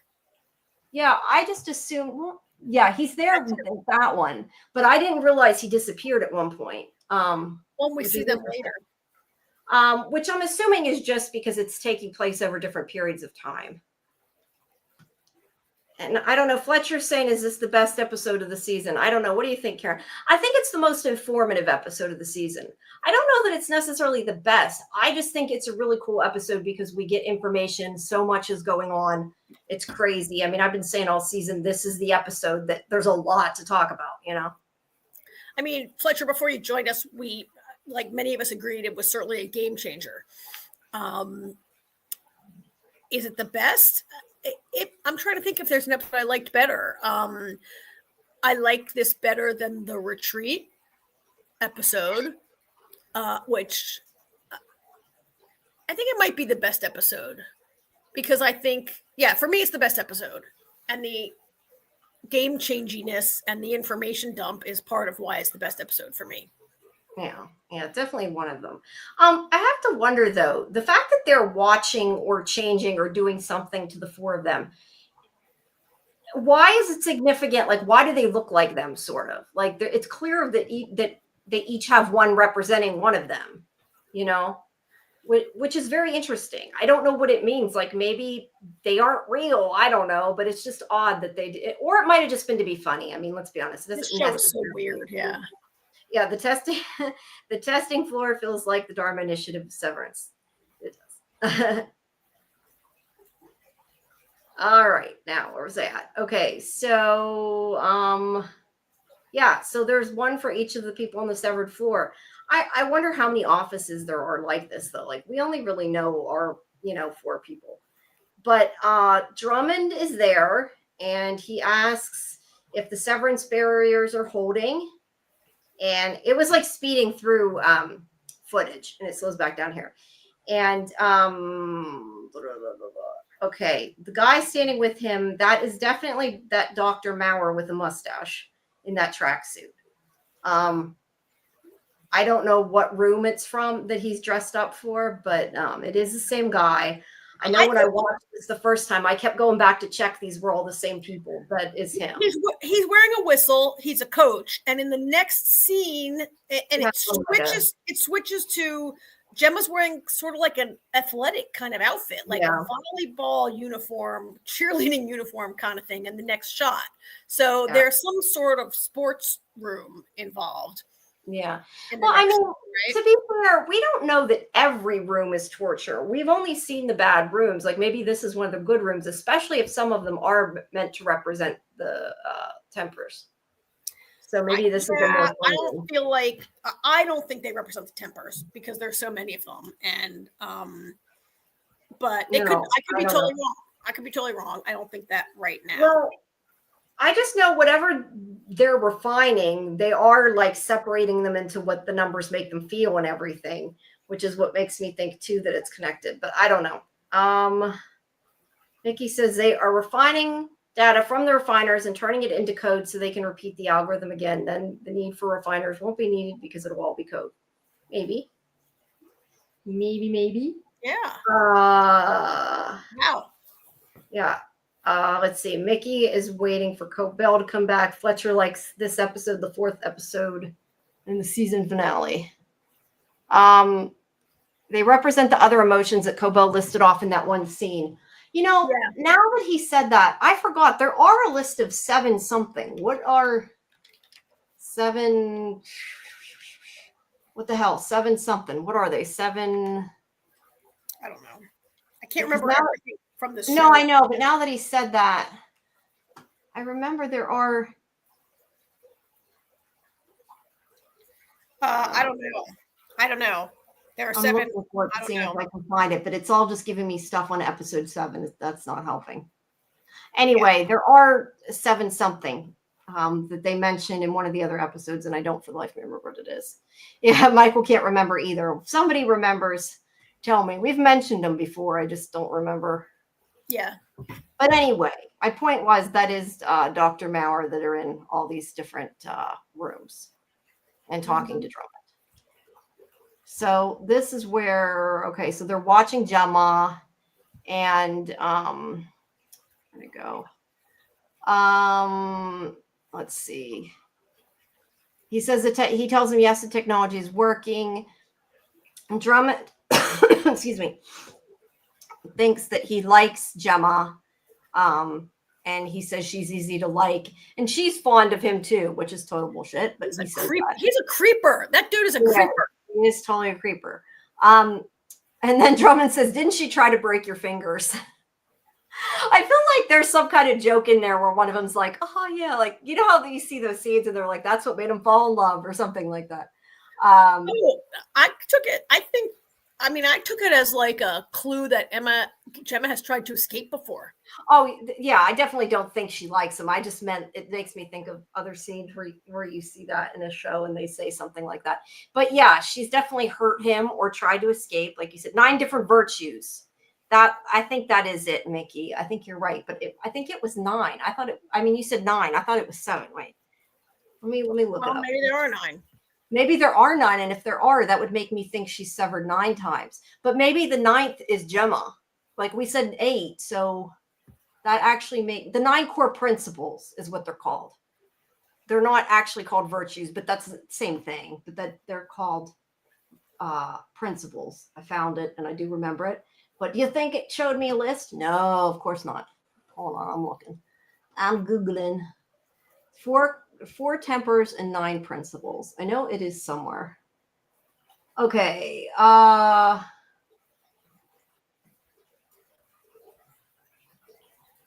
Verb, wit, humility, numbness, nimbleness, wiles. I guess there's some of them.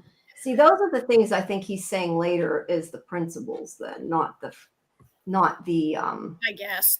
I'm having flashbacks to like every episode of Lost when we were like, 15 is a number. That's a number. That's a clue. Well, no, but it's just since they are refining into like certain number of baskets, it would make sense that there's 9. But like I said, maybe Gemma is the 9th. I don't know that. As opposed to a 9th innie. She could be the 9th. I don't. Okay. I don't know that that's. Anyway, time will tell. Time will tell. Yeah, time will tell. I thought this is where he says he's going to have to forget about her, but he didn't. That isn't here. That's later. So this is where it shows the scene, and yes, it does kind of look like an athletic outfit from a different decade, maybe. Maybe, yeah, or from I don't know. Then, hold on, let me. And we get to the fertility clinic in the next scene. Yeah. Okay, so this is at the fertility clinic, yes. Now, guess who's there at the fertility clinic in real life? Da-da-da. So, now I don't know whether there are a couple theories of what's going on here, and this is to me where I am completely not sure of anything and confused. Is it that they found Gemma during the fertility treatment? They're like, looking for candidates and they kidnapped her and pretend she died? Or is it that she was agreeing to some of this for fertility treatment and then they just didn't let her go? And like maybe she was going home in between for some of it. It's not super clear to me exactly when and what happened with that and when they kidnapped her. For much of this episode, after they like established that Mark and Gemma are seeking fertility treatment, for much of the rest of the episode, I was thinking like, is this how they coerced Gemma? Like, did Gemma agree to what's happened? Did they promise her a baby if she agrees to like participate in the testing floor? Like people who want to have she wants something she wants it so badly, like, and going to great lengths and expense to have a baby, as many people do. I thought, like, is this maybe how they coerced her into agreeing to this? By the end of the episode, I've changed my mind, but at this point, I thought maybe like they were using the fertility clinic as a way to recruit vulnerable people. It could be. That's where, yeah, I was thinking it was a possibility that she was voluntarily going for a little bit. And then when she decided she wanted to leave, that's when they faked her death. But it may be that they kidnapped her and then faked her death. It's not super clear, but I think at least some point, potentially maybe it was a volunteer and then it just became something else. I don't know. It's not clear to me. I thought so. I thought that, but at the very end of the episode, I thought she had been kidnapped. I changed my mind, but from here till almost the end, I believed, along with Mickey, that she was exploited due to her desperation, and that she had maybe agreed to participate in this, and didn't realize she was going to be basically imprisoned against her will for 2 years. But by the end of the episode, I thought maybe this is actually just a kind of a hunting ground for them, and that they kidnapped her and faked her death. Because by the end of the episode, I didn't believe she would hurt Mark that way, to fake her own death. No, I definitely don't think she agreed to fake her own death. I just thought that the way, because it's not clear to me where the timeline is during some of these, I thought that maybe like some of these tests she was getting during her fertility treatment, like she went to Lumen and then they let her go home. Yeah. And then when she started complaining, they faked her death to keep her there and wouldn't let her leave. No, I definitely don't think she faked her own death. I don't think she was in on that. I'm just saying, I wonder if she was ever there voluntarily, or if you're right that they found her during fertility treatment and kidnapped her and faked her death. I don't see how you can maintain your position as a professor of Russian literature and be at Lumen for hours per day and like not let Mark know. And okay, that is a good point. Like I don't see how that would work. But I was kind of, at this point, I was kind of down with the idea that she went there voluntarily and then has been trapped ever since. But now you're right. It took a lot of time out of her life. So I don't know. Yeah. But you're probably right. I hadn't thought of that. I could be wrong, but yeah. But at any rate, he is there in the fertility clinic. Creeper. So,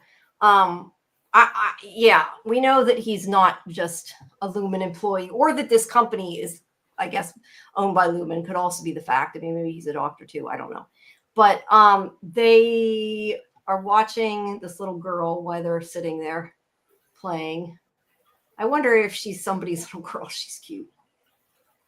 But they're talking about it, and Mark tells her, not to be upset that a lot of people take this step. And they tell each other they love each other. And then she fills out this patient intake form. It is for and I meant to look this up to see if there was anything relevant with this name, but it's probably just somebody that works on the show had the name. Butzman. Oh, interesting. Typing it into Google, because it's Butzman Fertility Clinic. When I typed it in Google, it says it's a German figure similar to the boogeyman, a ghost or demon that scares children.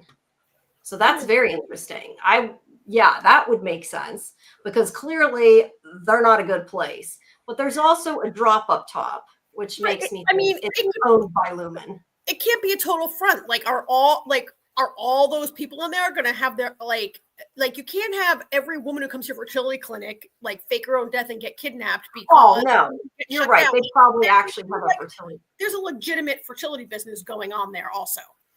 Probably, right? But I would say that Lumen either owns the company or is involved. But Lumen owns like freaking everything, right? Like all the drug. There's Lumen Pharmaceuticals makes like every drug these people take, and they're like Lumen's into everything, right? They are. Well, the whole town is Lumen. Yeah. But either way, Butzman does mean, like I said, like the boogeyman. That's cool. That's cool. That's cool. Yep. Then it changes. Oops, sorry, wrong thing. Okay. Then it changes back to her being tested or whatever again in her living room or whatever you want to call it. Now, this is where the door shuts. Oh, wait, go back. There's a couple of comments I want to take before we go on. Go ahead. Yeah. It has been commented that, they make no effort to make her living quarters cozy at all. No, they're very sterile. She loves plants, and they didn't give her a single one. It's just really, sterile is the right word there, Jamie. And then talking about the fertility clinic, what do you think happened first? The severed chip procedure or the fertility con?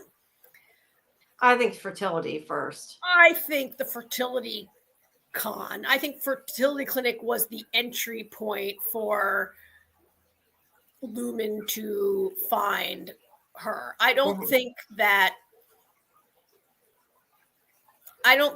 they were looking for Gemma and Mark. Yeah, I wonder if they just got lucky when Mark severed himself.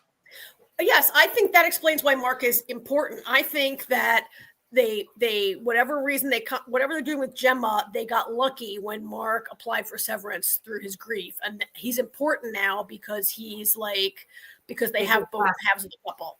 Yeah, and can test and see if they recognize each other, that kind of thing. Yeah. Because probably usually both partners in a married couple don't become severed. I mean, that often or whatever.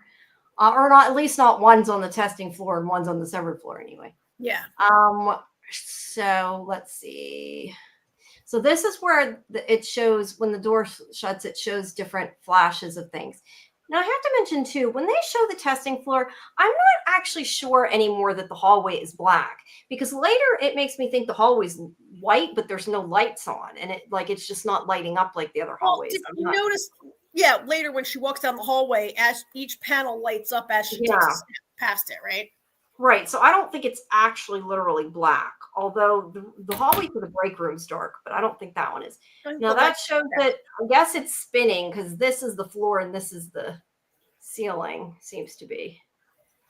But then it goes to the two of them, and Mark tells her it's time, and no, she tells Mark it's time. And he comes into the bathroom. He is going to give her a I can't think today. An injection for fertility. What's it called? A hormone injection. Fertility injection. Yeah, fertility injection. I guess I'm making it difficult. Yeah. And he tells her to bend over. He's gonna give it to her now. No, wait. Do you notice what he says here? Yes, I was gonna get to that. She says, I'll write you a thank you note. And he says, you hate writing thank you notes. Now, I don't know. This could be taken different ways. I think I had read, and I don't remember where I read this, so I apologize whosever theory it was, but had said that they think that means that since she hates writing thank you notes, that's why they are having her write thank you notes, and it was specifically something chosen she didn't like to do for that room. I wasn't sure if that's necessarily what it meant or not, but that makes sense. I mean, it certainly, at a minimum, it foreshadows what we'll see later with the thank you notes. I mean, is there anybody who doesn't hate writing thank you notes? It's kind of if any of you love, please put in the chat if you love writing thank you notes. Well, I think one is okay. Writing so many, your hand cramps up is another thing. Well, I mean, yes, because there's a stack of 100 of them, and it part of the torture is not just the pain in her hand, but the repetitive task.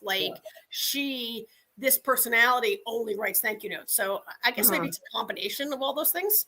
Wait, Michael enjoys writing thank you notes. Oh, that means you're a good person who really feels thankful and sees it as expressing your thanks and not just as a chore. I would ask, how many thank you notes are you writing, though? That's my big question. I don't know that I mind writing thank you notes, but if I had that many, then I'd be like, no.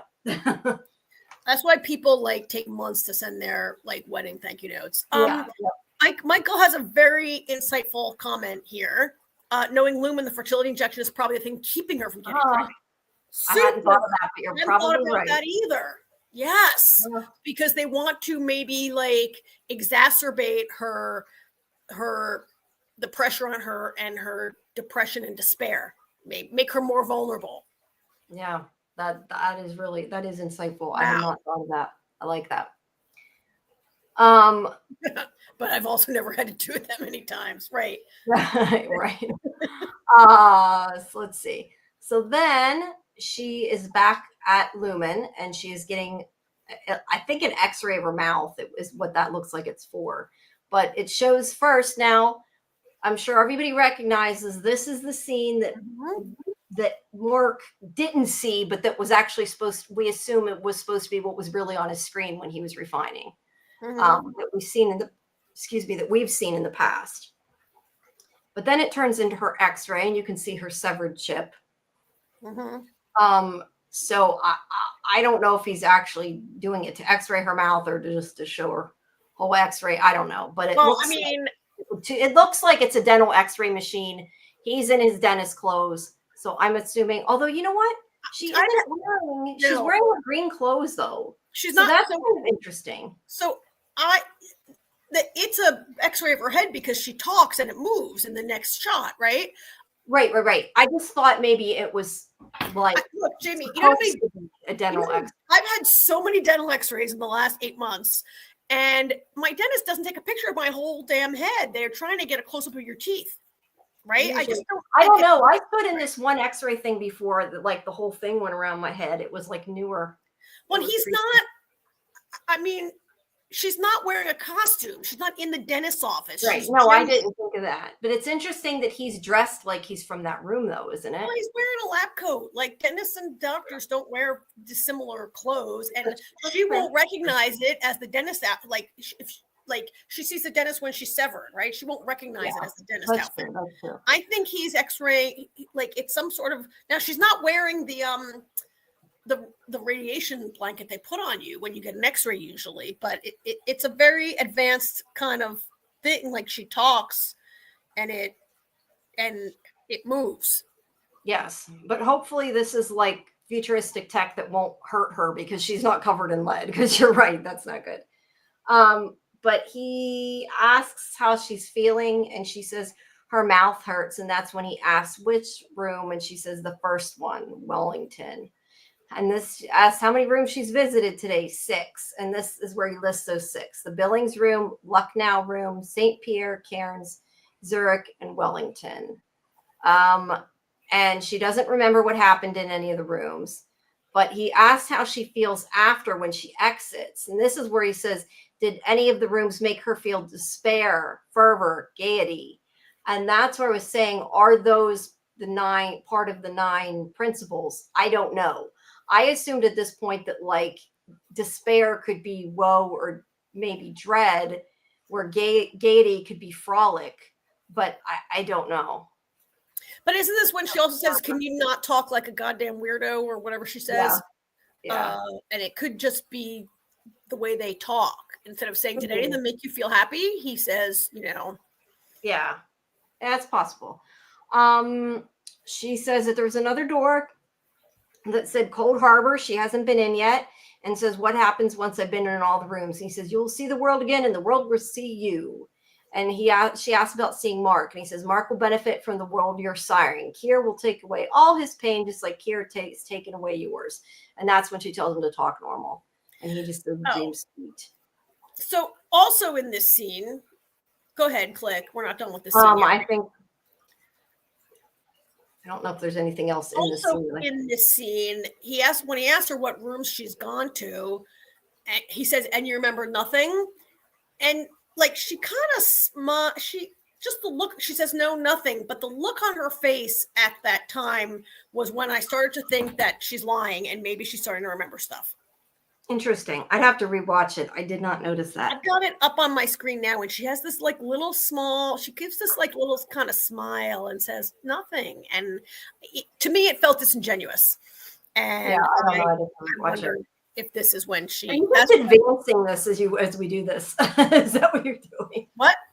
Are you just advancing the video? Yeah, I'm advancing my TV to go along. Okay, no, I just wondered because that's why I keep looking off to my left. I have my big TV over here, and I'm trying to see the same shots, so I don't have to lean at my 13-inch laptop screen with my glasses on like this to see everything. Oh, that's cool.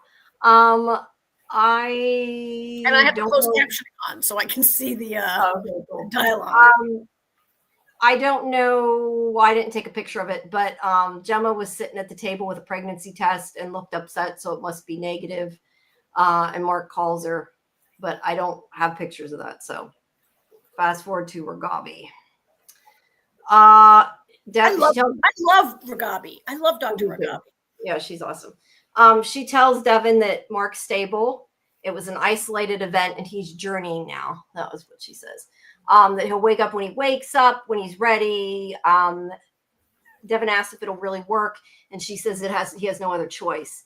Now, this is where Devin mentions the innie cabin, a cottage where people become their innies. And we've seen this in the other episode, the pregnant woman that was severed. We've talked about this before, but Ragabi tells her it's the Demona birthing retreat. Now, I've been looking everything up today, I'll tell you.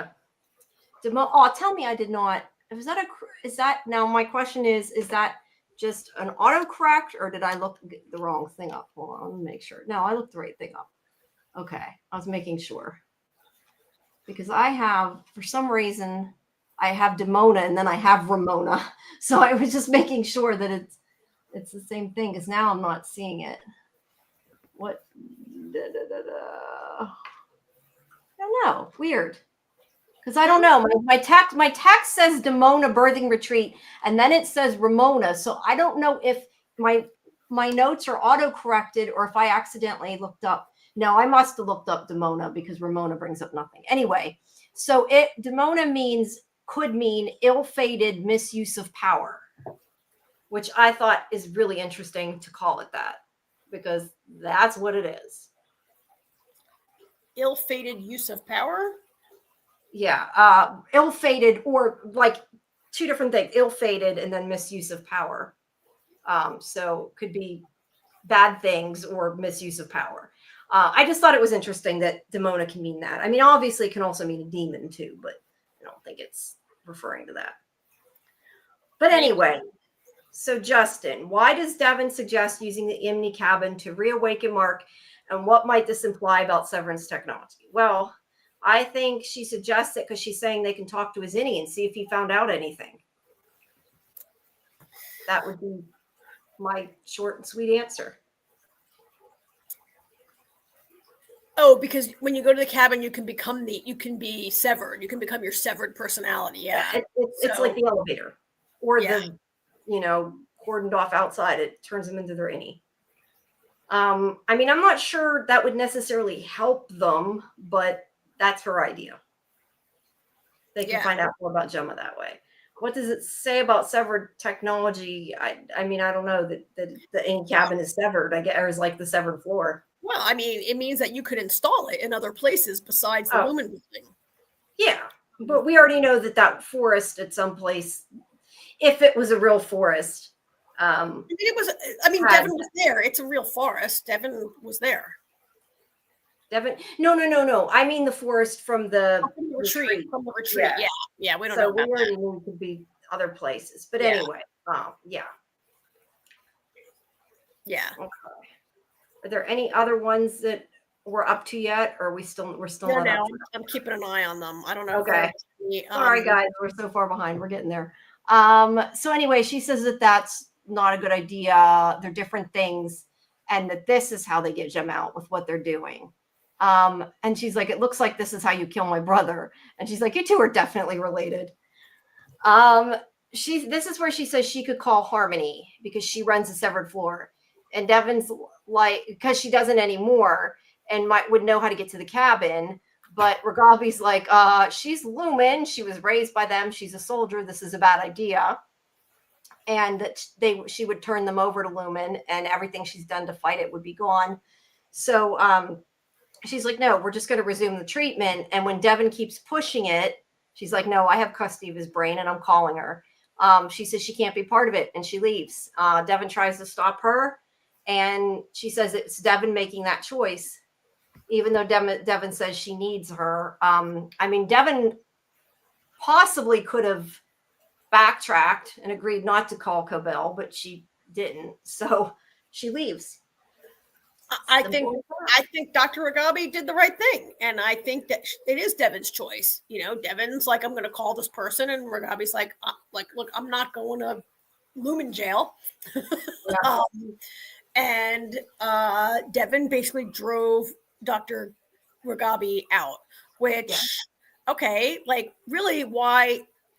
I mean, if Ragabi can't wake him up and wants to continue testing on him and Devin doesn't want her, Devin doesn't want her there anyway, right? Like Devin is like, you can't touch my brother. Don't do anything to him. But then all of a sudden she's like, wait, don't leave. And she's like, you don't want me to continue. You think you know better. Then take care of it. Bye. That's basically. Yeah. So she leaves. Now whether she'll come back or not, we don't know yet. Okay, so this is where Mark starts talking in his sleep. And he starts saying, which we find out because of his next memory, that Chikhai Bardo. which is a reference to the cycle of life, death, and rebirth. And it's the first phase of death in which the soul either escapes the cycle of rebirth or is drawn back into our illusionary world to be born again. I don't know what that took that from, but that was just the quick Google of it. But it's, I think, a quote from whatever site it took it from. So, I mean, you could look at it as kind of the carousel thing. She's going around and around and keeps getting stuck back in different rooms. But she says in this little thing that it also means the card that she's looking at, that they're looking at, Chikhai Bardo, the guy's fighting himself, defeating his own inner psyche, ego death. So I'm not sure if that definition that I got quite matches what she says. I don't know. What do you think about that whole thing? I mean, I've heard of Bardo before. I didn't go down that Eastern philosophy path to read about it. Bardo also, though, is so I did Google that it's like a state between life and death, kind of. It's like that gray area between life and death. There are probably people, thank you, David. Where have you been, David? It's from Buddhism. The key to escaping the Bardo is realizing the peaceful and wrathful deities assembled are your inner archetypes. So thank you for that. I'm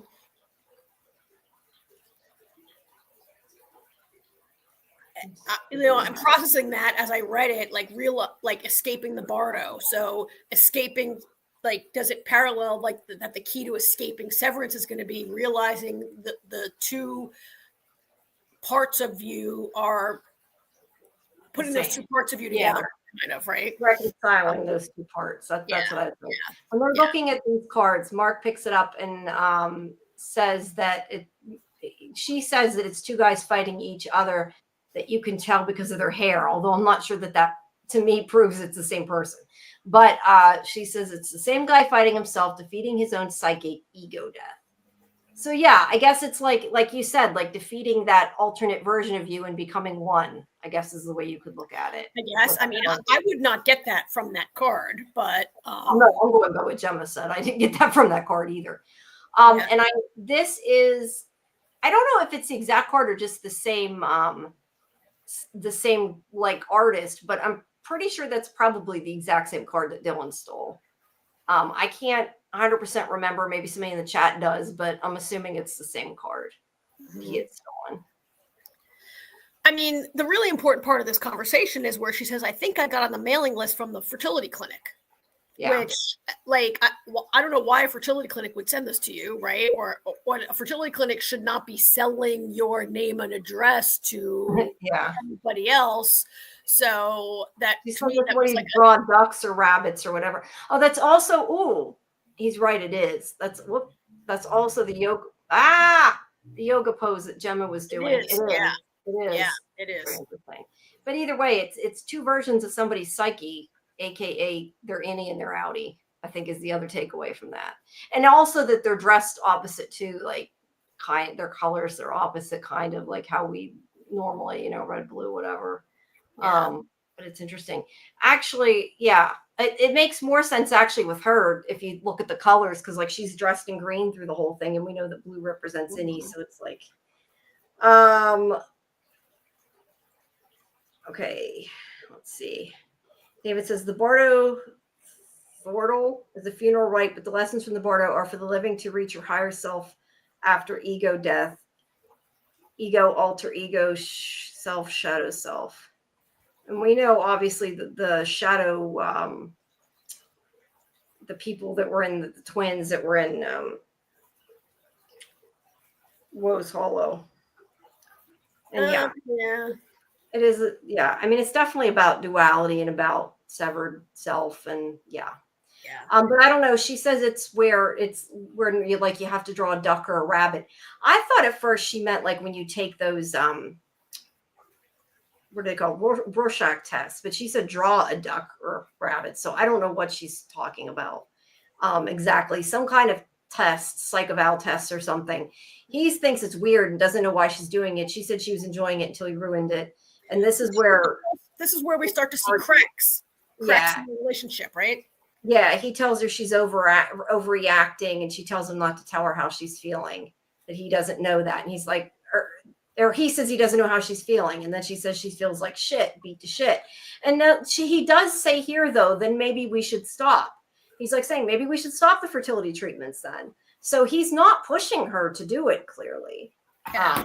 I mean, he's willing to stop, so it's not all his fault or whatever. So that's that. And then please go back.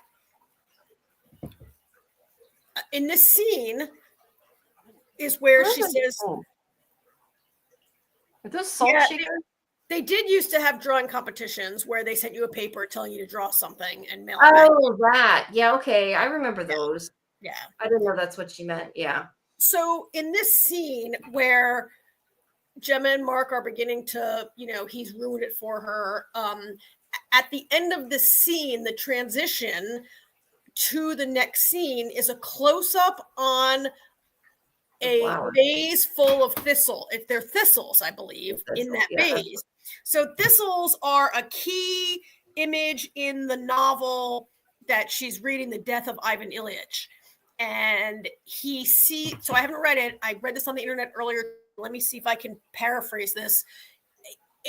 There's a theme of the thistle, and no, it's not Death of Ivan Ilyich. It's the other guy, the other book, Haji Murad. Where he sees a beautiful thistle and he picks it, but it froze. Karen froze. Oh no, we'll wait for her to come back. While we're waiting, I'll put up. I like that Michael's surprised that she didn't say draw a goat, or they didn't want her to draw a goat. I would agree with that statement. I'm surprised they didn't mention a goat. I want to know though about these salt and pepper shakers. They look like kings, I think, like from a deck of cards, kind of. That's what it makes me think of. Well, there you are. Wait for Karen to come back. Now there's two of you. Now there's two of me, right? Here, I'll close the other one. Well, I don't know if I can close the other one. Yeah, I can. Remove. There we go. You still there, or did I screw you up? Can you hear me? Yeah, why is your other one still? Oh, I added you. I see what I did. There we go. Anyway, the thistle is a theme in that book, Haji Murad, and it has to do, I'm paraphrasing this, but there's like a healthy, beautiful thistle, and there's like a crushed thistle in the snow, and the lesson at the end of it is that the one that looked a little crushed was actually more resilient, that it was able to grow in the snow, and he comes to see the crushed thistle as I don't want to say more beautiful. I can't remember exactly how I read it, but I guess my point is that it's a theme in this Russian novel that she had been reading earlier. Remind me what the novel was about, because this wasn't the one about the guy dying. This was the other one. This was the one about the guy who is forced to join the Russians. He's a rebel against the Russians, but he's forced to join them to save his family. Yeah. Well, hey, maybe that means she was forced to go to Lumen for some reason. We don't know yet. Yeah. I just wanted to think that. And two thistles, one beautiful, one crushed. It's duality. It is. He is right. You are right. And hey, hi, AA. Sorry, no. Tomorrow is Yellow Jackets, but please stay. Talk about Severance. And David says that those look like magic mushrooms. They kind of do. I don't know. To me, they look like kings on cards, like playing cards. To me, they look like, so there's a chair blocking them. They could be like pepper mills. Whatever they are. But I mean, they look like, this to me looks like a king, like the beard and like the crown. It could be some type of, I mean, they're tchotchkes. Yeah, it doesn't matter. It could be the salt and pepper shakers on the table. Yeah, I was wondering what they were, because it's interesting looking. All right, so Gemma wakes up in her room again, and she uses her Lumen branded things. Yeah. So teeth stuff, that kind of thing. She brushes her teeth, picks her teeth, are Lumen branded products. And she fixes her bed. Oh, I just now noticed those drawings. A flower. I don't think that's a thistle, but Interesting. Yeah, that she's somebody small. commented earlier in the chat that like her room is so sterile and she had to like do her own drawings in order to decorate the place. Yeah, interesting. So where'd I go? Okay, she opens the closet, and this time it is a blue suit, and then it shows her coming out before she's severed, and then I'm clicking on the wrong one again. Oh, I'm just gonna turn my camera off for a second while I do something. Okay. And she wakes up. Her innie wakes up, and she is on a plane with turbulence. It seems like the plane may or may not be crashing. And the flight attendant is Dr. Maurer again. And he gives her food. But I don't know. I tried to get a picture. She could tell it was him. He really couldn't. But there's where she's doing the go back yoga pose. So someone commented, I forget who, that this looks like it's the 70s. I thought it looked like it was the 80s. I don't know why they would like go to the trouble of making the severed personality be from the 80s and look like this is just weird, right? It is. It's very weird. Did we hit that luggage? See that luggage in the overhead bin? That's like an old-timey suitcase, right? It is. It is. We did skip a couple things. I wondered if we were. We skipped a couple of Jess's comments here that we had started and didn't come back to. The Chikhai Bardo, how does it relate to themes of death and transition into the story? Well, we talked about what it meant, I guess, already. So, yeah. But let's see. What meaning do the cards plus the one depicting that have in Gemma's storyline? How does the nonlinear storytelling affect the way the audience see Mark and her relationship? I think the nonlinear part of it made a lot of it confusing. That's my opinion. But the flashbacks are linear, going through their relationship. Well, but yes, the flashbacks themselves are linear. But like I'm assuming he means like going between the flashbacks and the flashbacks between their life and the flashbacks of Gemma in Lumen, because those aren't concurrent. That's the flashbacks. At least we're assuming they're not. That's where I was confused. But if we think that Gemma was kidnapped after they faked her death, then they're definitely not concurrent. They can't be. Yeah, I mean these scenes on the severed floor could just be the last couple days.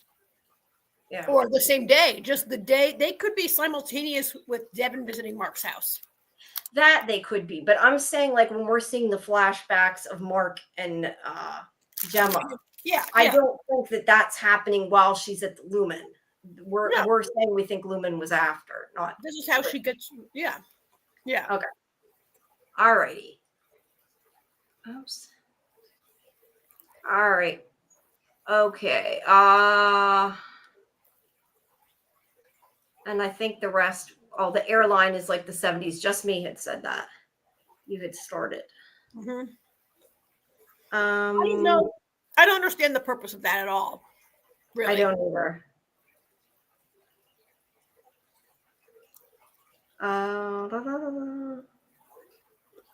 All right. And they're putting her through a terribly frightening experience, right? You're thinking the plane is going to crash. Or I don't know what the point is, because it is lost. Any plane that has the slightest turbulence, they do not serve. They're like, we're going to delay the meal service until the turbulence is over, right? I know. They would this whole scene is bizarre. Let's be honest. The whole scene's weird. It is. And again, I just wonder what the purpose is. Like, I understand the purpose of like causing her pain and seeing if she remembers it. If they're trying to cause fear, when you they could heighten up the fear in the scene by saying like, "Oh, we're gonna crash," right? Yeah. Like, this is the most confusing room to me, actually. That they're gonna send her every day to go through terrible turbulence, with an almost clownish scene happens where he flies up in the air and lands back down and is still going to try to continue to serve food, right? Like it's just very bizarre. It's unrealistic. I don't know if anybody has an idea of what's going on here, but I do not. Yeah, I'm not sure about that. Wait, I didn't mean to put that up right now. I was gonna say somebody was saying, "Oh, Mickey." She meant about the other room, I think, but she knows he's in those rooms in costume. Oh, so Mickey's referring to the doctor outfit, I guess. Doctor, and her saying she doesn't even remember anything, and I thought maybe she was lying and that she remembers stuff. And she's saying maybe she just knows that he goes into the rooms too. Yeah. I don't know. Yeah. Let's see. I think we're Michael also says about that machine. How does her chip not get magnetized? I don't know. Maybe it's not made out of magnetic material. Okay. Let's see now. Where are we? So yes, I agree. This whole scene is very bizarre. There she's doing yoga. And then Drummond and Dr. Mao are talking again. They're looking at Cold Harbor. And Drummond says that Mark is stuck at 96% on Cold Harbor and that the nosebleed set them back. And the nosebleed was actually when they went and had sex that day, right? I forget why he was bleeding. I guess he just had a nosebleed. I can't remember. But that was whenever they were going into that office. Let's see. Drummond tells Maurer that when Mark's done with that file, he's going to have to say goodbye to Gemma. And he says he's aware. And you're right. They do both say fork here. So I have to question, does Cold Harbor mean that the experiment's over, or does it mean that she's going to die? Well, I took it to mean they're going to kill her. Yeah, I do too. I just was asking kind of what you thought. I mean, they can't let her go home. They can't let her go home because it's Gemma in there. They can't let her get out and be like, oh my God, they were torturing me against my will for like 2 years, right? Yeah. They can't let her go. I thought they were going to kill her when it's over. I definitely think that is a possibility. And I was going to say, we've been going 2 hours. So thank you if you are still with us. And if you haven't, please make sure that you like the video and subscribe to the channel. And don't forget, you can find our recent Severance interviews under the live tab. We have with the performers that played Keir and Natalie. They're both up under the live tab. Corbin says, had a dark thought Cold Harbor could be her reliving the miscarriage. Oh my God. That would suck. That would be really bad. That's not good. I hope not. Yeah. Or reliving it in some way, like maybe, you couldn't reenact that exact scene. I was going to say, I don't think telling her she's miscarried, her being the doctor, reliving the miscarriage, reliving the fertility struggle, that kind of thing. That would be a terrible, terrible torture to put her through. It would. Okay, he had a comment. Whoops. Wait. Comment before that. I hope I didn't click off the wrong one about trying to figure out what Cold Harbor was, but that's kind of same thing. Let's see. That's about the testing floor. Yeah. I've been de-starring them as we go through them. Okay. I might have accidentally hit one. I hope not. What does Cold Harbor MDR file represent, and why is Mark's progress on it so significantly? How does the revelation that other team monitors MDR change our understanding of Lumen's operations? So that's partially from now, partially from before. So what does Cold Harbor represent? I mean, we don't know, but it does seem like it's the end of whatever experiment they're running and that they will kill her, like we just said. Why is his progress on it so significant? I don't know, other than the fact that I think that the two of them together is what's significant, since they're both severed and they're trying to see if they recognize each other, that type of thing.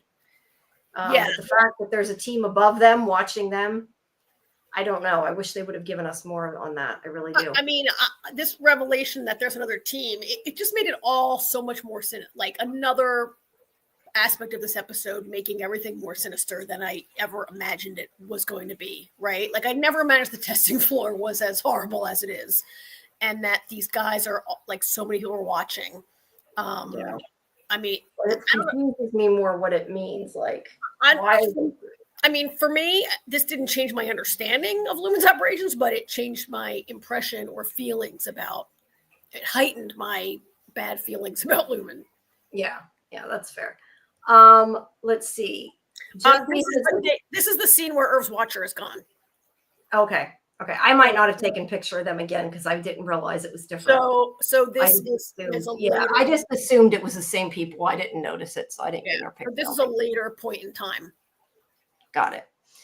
Just me. So I don't think this is all one day or 1 week or whatever. Well, I guess it could have been right before and right after. Just me says, I think the chip has capabilities of giving everyone multiple indies. I would definitely agree with that. I mean, I don't see why not. Right? Yeah.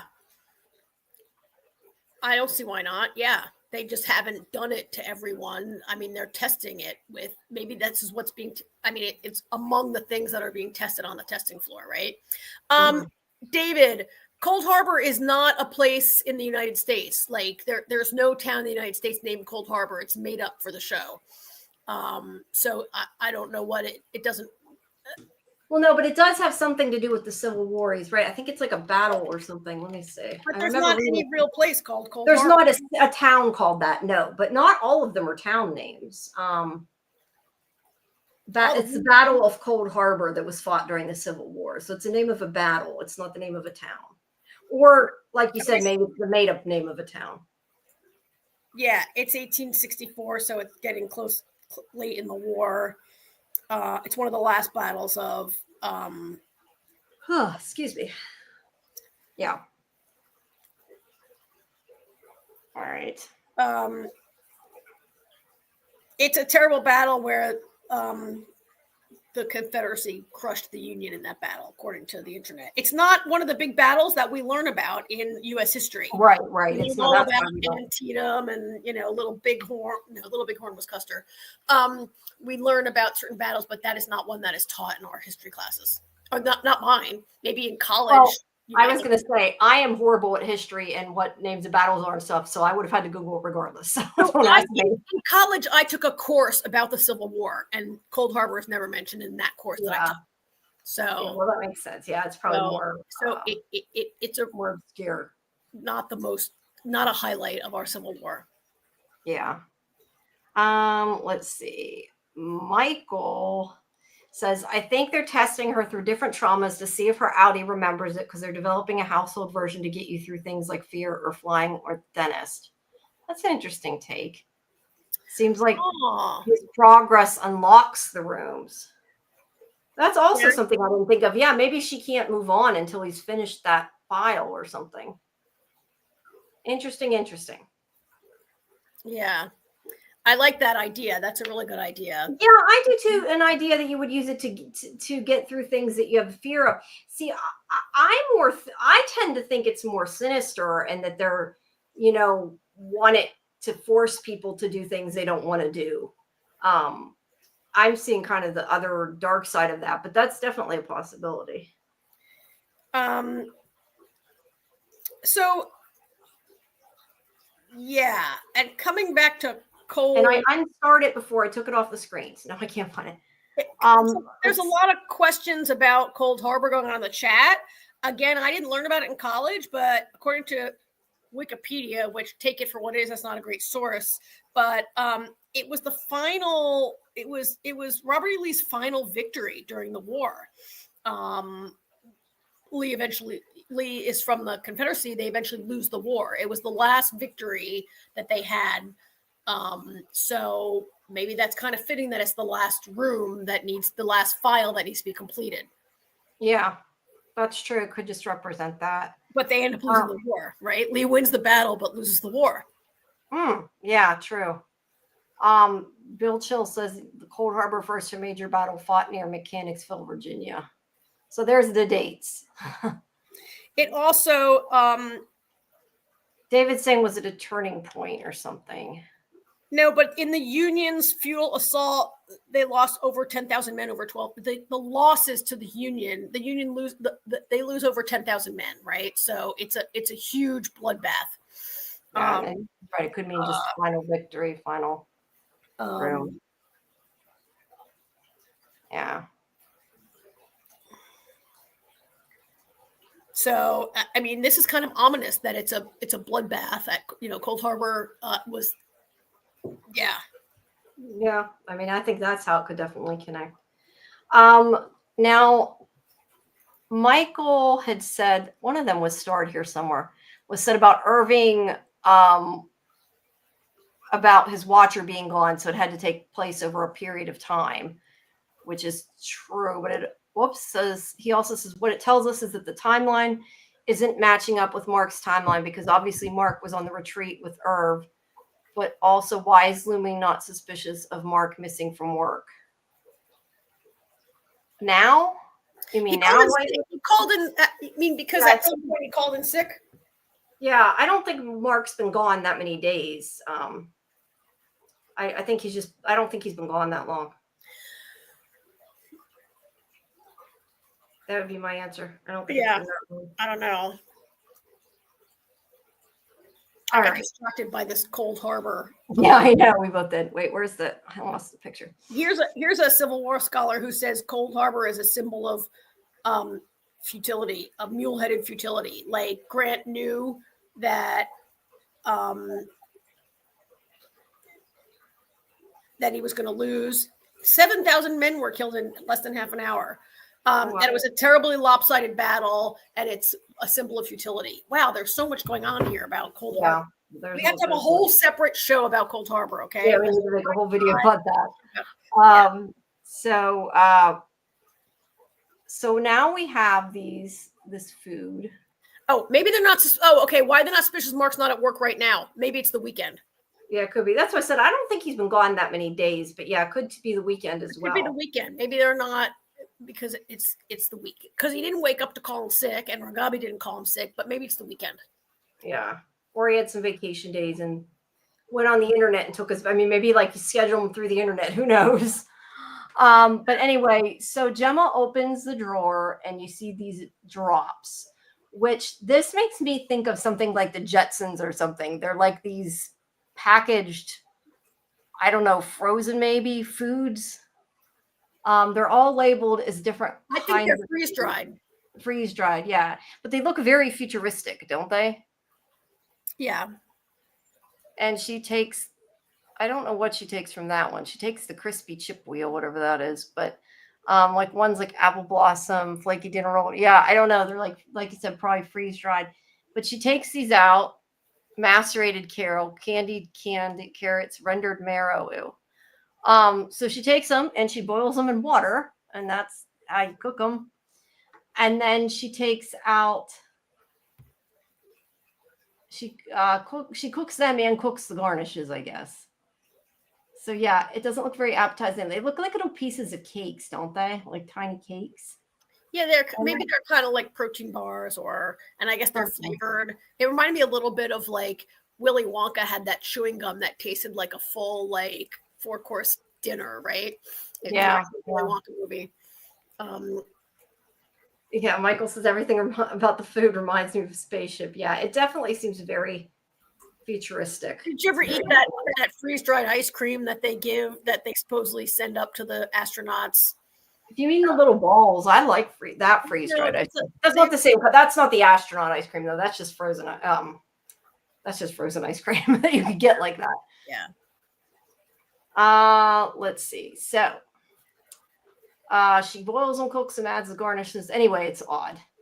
Then that looks more like a flower, but I mean, some flowers are edible, so they could actually just be flowers.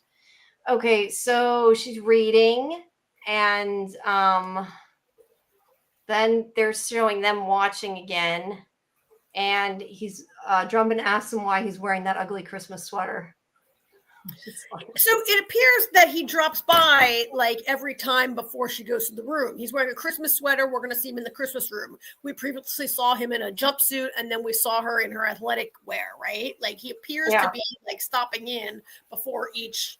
You mean stopping into Drummond, not stopping in her stopping room. into this monitoring room with Drummond before he goes on to like whatever. Yeah. So he comments on his Christmas sweater. Yeah. And but you're right. There is an empty seat. So I did take a picture. There you go. There's the empty seat. All right. So Gemma is putting on this wedding ring. And before she actually gets in the room, is when we hear the voiceover start. And I'm going to turn my camera off while I stretch. My legs are hurting. Wow. Wait. And this has a real 50s kind of vibe. This there we go. Yes, it does. It does definitely. But she's dressed in, she's in a dressing gown. She's got her hair. See, I think some of them are wigs because her hair looks longer and shorter, unless it's just the way it's curled. I don't know. But she comes out to see the nurse again, and she takes her to the room. And I think that was the radio, I think, that was playing. I don't know. Took a picture of it. There's a goat. There's a goat. There's the goat. What is that next? Is that the marker or the pen? That's the degrouter that they. Oh, the degrouter. I see. Okay. Degrouter. That's just thanking them for. I don't know what a degrouter looks like, but I don't know what that is. But anyway, it's in a voiceover, and she's thanking Mr. Tisdale for the thoughtful Christmas gift that he sent her and her husband. So that guy is playing her husband. And she says they never owned an electric grouter, and they look forward to the happy memories it'll provide. And the cards have the goat, which you can see. Where'd it go? I lost where it's at. It's clear that her hand's hurting, and she's struggling as she's writing. It's becoming illegible. Also, she's using like a calligraphy type pen or an old style. But I don't know when ballpoint pens were invented. This seems to be 50s. It could be 40s. I don't really know. But I don't know. Again, to be set in it appears again to be set in a timeline that like it's anachronistic. Like, why do these different rooms appear to be set at different times? I don't understand that. I also thought, I haven't been paying attention, but her writing is so bad. I thought, is Gemma right-handed and they're forcing her to write? That's what I was going to say to you. It looks like it because I noticed she was writing with her left hand, but I more noticed that because I'm left-handed. So when an actor writes with left hand, I tend to notice it. But yeah, it almost looks like it's not just that it's hard, legible because she's been writing so long, but it does look like perhaps she's right-handed and they're forcing her to use her left hand, which is really weird. And I didn't pay enough attention. Right-handed. I assume that you mean in real life she's right-handed. She's being trained to use her left hand. Yeah, they agree with me, but why? I have to question why. Like, and other than I guess to be awful. Yeah. That. I don't know. I know a long time ago, and this is the thing that's odd, especially with the anachronistic stuff. I know that a long time ago, if you were left-handed, they made you right-handed. And my mom might have been left-handed, she thinks. My father is left-handed, and he writes with his right hand because in Catholic school in the 1940s, my dad was born in the 30s. In Catholic school in the 30s and 40s, he was forced to learn to write with his right hand. It's the only thing he does with his right hand is write. Everything else, he's left-handed. Yeah, because that's why my mom said that she might have been, maybe should have been left-handed, because she said they used to put rubber bands on their hands to make them write, because she holds her pencil weird. And it might be kind of the same thing, because I'm ambidextrous, so I don't know, maybe she would have written with her left hand, but that's so weird. That's why it's odd they're making her write with her left hand. Other than just to be cruel, I don't get the point. I don't either, because she's not good at it, right? No, like, it's clearly. Not so my dad eventually, after the priest hitting his hand with a ruler enough times, my dad has really excellent handwriting with his right hand now, right? Yeah, so you can't train yourself. This is hey, some people write with both hands. Yeah, I think it's part of the unpleasantness. It makes her probably, if I had to write with my left hand, it would sure get tired faster and hurt a lot more than if I had to write 100 thank you notes with my right hand, right? I think it's just to be awful. I think it's about stress, pain, discomfort, right? Yeah, it also does explain why her hand's covered in ink too. I have to say, that is the one thing I have always hated about being left-handed. Like I said, I'm ambidextrous about other things. I do only write with my left hand, but because you the way your hand smears across, or at least mine does, the paper, because you write the other direction, like your bottom of your hand gets covered in ink. Can you hear me okay? I'm walking around and stretching my... It's too bad, Jamie, that you don't write Arabic, which goes right to left, right? And then your hand that would fix the thing. I'll tell you, you want to hear a weird little anecdote, is that I have had a hard time with computer drawing, because I grew up using my mouse with my right hand, because when I was in school, there weren't left-handed mouses back then. You used a right-handed mouse. Yeah. So I grew, and since I did graphic design and drawing with the mouse and everything since I was pretty young, might have even been elementary school, I don't know. But anyway, I can't use it with my left hand.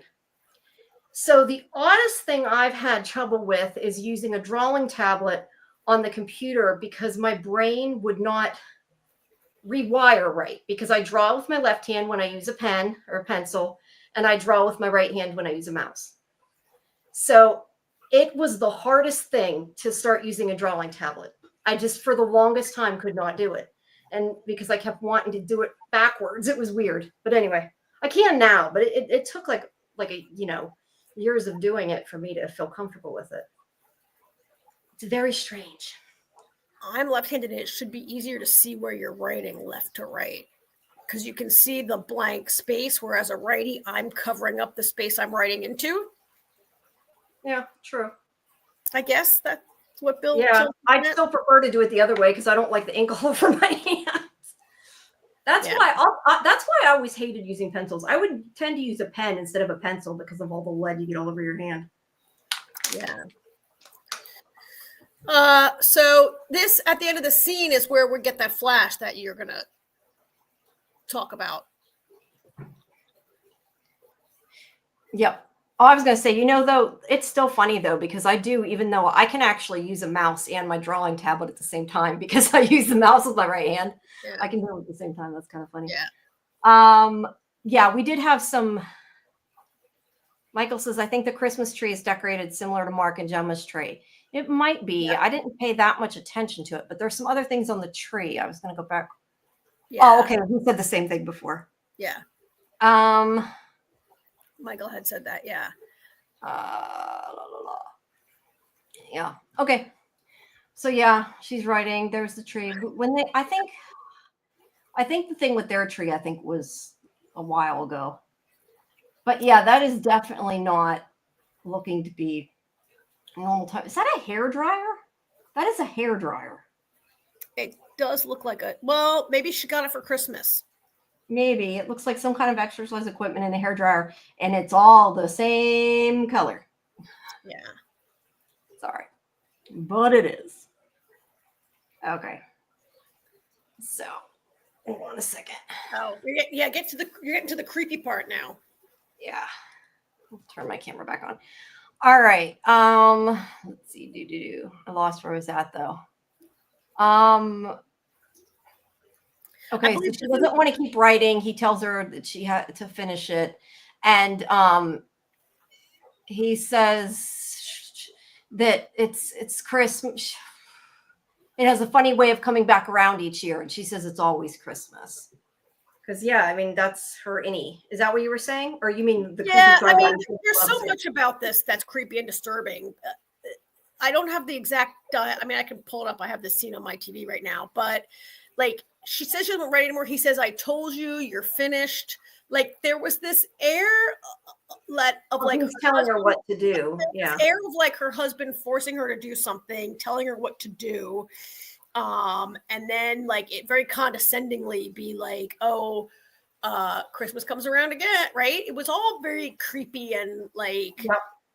Did you notice too, the song it was kind of misogynistic, I felt, right? It was very much. But also the song playing is Baby It's Cold Outside, which obviously there's been a lot of bad things written about them trying to change it and stuff because it's very coercive type of thing. So I think it matches very well. I mean, I think the point of that song, the song's about a woman who wants to leave and a man who won't let her leave, who doesn't want her to leave, right? And like I thought it spoke so much to Gemma wanting to get out of there and can't get out of there. Yeah, that's why I said it matches perfectly. Yeah. But I think the takeaway at the end, he still looks a lot like Ben Stiller. He looks a lot like Ben Stiller in this. I wonder if that's intentional. But he tells her when they're leaving, he says that he loves her and she won't say it back, and he kind of forces her to say it back, and she says it kind of sarcastic. But that's where I said that I think that parallels that scene earlier with Mark not saying he loves her, but he does love her, and he just was not paying attention and busy. But yeah, she doesn't love him, and you can't make an innie feel love just because someone says I love you, right? Like she has no reason to, like she says it's always Christmas. We don't really know, but I assume every time she goes into this room, the same thing plays out, that she has to write thank you notes, right? Yeah. I mean, I could be wrong. I did get the feeling a little bit. I was torn about whether when she hesitates and then she says, I love you too, in like a very smirky kind of way, is that Gemma, is Gemma remembering, is Gemma playing in these scenes that she doesn't remember? But maybe it's just that she doesn't really, you can't make you can't like whip love out of nowhere, right? And you can make her believe that this is her husband, but you can't make her feel a feeling that doesn't exist. Right? I mean, is that off script? Or is he off script because he actually does? We know he's a creeper and he does love her, right? And he thinks she likes him. And did he like kind of, does he go off script saying that to try to get her to say it? Like, is it like creepy on a higher level that he's saying this to her? Yeah, because he says, did any of the rooms make her feel something that Mark never did, or something like that? Like he actually expected her to say yes. Yeah. So yeah, she comes back out. Oh, there's that. Okay. Now this is where the flash is. I think that might be the same image of her on the steps that we see later, but it's only 1 frame long. So I'm not sure what's up with the flashes or what the point is, but they're there. So yeah, can you go back to? Can you shrink it? She's in the hallway. Yeah, that I mean that's the whole picture. There is no more. But yeah, it's almost like she's captured. You know, if you like the way the circle is around it, the way the lighting is. Well, it's a memory because her hair is long, like it is in much of the flashback of her relationship with Mark, right? Mm-hmm. And if you zoom, can you zoom again? Yeah, well, this is another picture, but yeah. Is she wearing a bathrobe? It looks like a dress. That looks like a dress, right? Yeah, I think it's a dress. Yeah. And her hair's long. Yeah, it does look like a memory. I said I think it might be when she's sitting on the stairs. When she's upset later, sitting on the stairs. Yeah, I mean, does that mean that the severed personality is the memory, her memories of Gemma are bleeding through? Is she reintegrating a little bit, or does she not, like, I don't know, like maybe part of the experiment is like, how many times can you sever a mind before it ceases to work anymore? And like the real, right? Yeah, you got to wonder. Wonder. Like, okay, so like if I cut a piece of fruit or a loaf of bread, the more slices I cut it into, the thinner each slice has to be, right? Mm-hmm. And so if you sever too many times, do the severed personalities become unstable? Yeah, that's a good question. I would like to know the answer to. I just want to put up Mickey's comment we had skipped before, but I'm not sure where this scene was, but it's interesting. She says that Devin mentions Mark's therapist with the weird mustache, that maybe he's the therapist and he's collecting notes on Gemma to recreate the rooms of woe and dread, or these patterns. That is very interesting. I don't know where she says that, though. I'm curious where she had said that. I know, that's why I tabled it to not remember it. Yeah. But yeah, that would be really interesting. And like maybe he mentioned she doesn't like to write thank you cards and whatever. And I think this other comment she had before, I think she's loyal. I think that was about Cobel. Yeah, that's why I tabled that also. So okay. Okay, we'll go back to it. Yeah. Okay. So let's see. So she comes out, she's rubbing her hand. She says her hand hurts. Mm-hmm. Then she comes back in the room and the music playing is I'll Be Seeing You. I don't know if that's like maybe foreshadowing something or if there's other meaning to it. I think the song says something like, I'm looking at the moon, but I'm seeing you. So I don't know. It might just be that she's kind of pining for Mark. I don't know that it has meaning or not. But I do like how the knobs on this thing kind of look like little lumen drops, don't they? Well, they kind of do. I mean, I doubt that it was made for that. They probably just found one and thought, oh, that's cool. They look like lumen drops. Let's use that one. That looks cool. I'll Be Seeing You is actually a World War II song, right? I think it's about a couple that is separated by the war. Yeah. So that's why I said, does that foreshadow that she's going to be seeing him, or just that she wants to see him? We're getting more live comments. I had the tab open. Let's see. Michael says, maybe these are all Mark's memories, and Innie is on the couch learning all of Mark's memories. That would be cool. Yeah, except we had that scene where Gemma's in the bathroom by herself, and then Mark can't have a memory of Gemma being in a room by herself. Right? When she has the miscarriage, she's in the bathroom by herself. Yeah, that's what I had mentioned. And Mark, for an extended minute or two, and then Mark enters, and he can't have a memory of something. Like I said, unless it's just a storytelling device and it isn't really relevant. The truth is, I don't think it matters whose memories they are, because I kind of wondered about that, and then the more I thought about it, realized it really doesn't matter. Yeah. But yeah, Mark can't have a memory that only happened to Gemma. I mean, whether that's a mistake or you're not supposed to think about that, I don't know, but it wouldn't be possible. Yeah. So let's see. So she starts remembering. Yeah. See, isn't that the same dress? It was just flipped. It was just flipped in the other spot. Yeah. Which was interesting because of the whole duality. I didn't even think about it being flipped. I mean, it could have just been flipped because they liked the way it looked flipped, but it also could have been flipped on purpose. Well, it went dark. It must have been just the way they had it lit. Yeah. But she's upset. I assume that this was like before or after that she was by herself off upset. But this is where he's building the crib. Well, he's not going well, and he's getting pissed. Sorry, what? Go ahead. Yeah. I don't know what that was from. I don't know what exactly that was. I wasn't sure. I took the picture and then I was like, what is that? I believe that's his record player, which is playing I'll Be Seeing You as he tries to do this.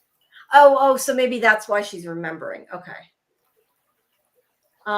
So this is Christmas. The tree looks different because it looked, although they might be the same ornaments, because they looked like little Christmas trees to me before, but it would make sense if they were bells and they just looked like Christmas trees. But there's not as much tinsel and stuff. It does look different. It looks like they're having this nice cuddle, but when it shows her face, she looks like she's crying to me, or had been crying, and I didn't get a picture of it.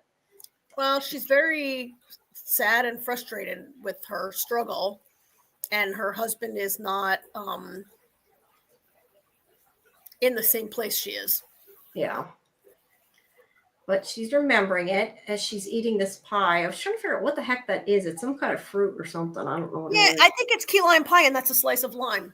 Key lime. Oh, okay. I've never had key lime pie, so I don't know what it's like. Limes are orange on the inside? I mean, it's kind of greenish yellow on the inside. Okay. I mean, it's clearly a green rind.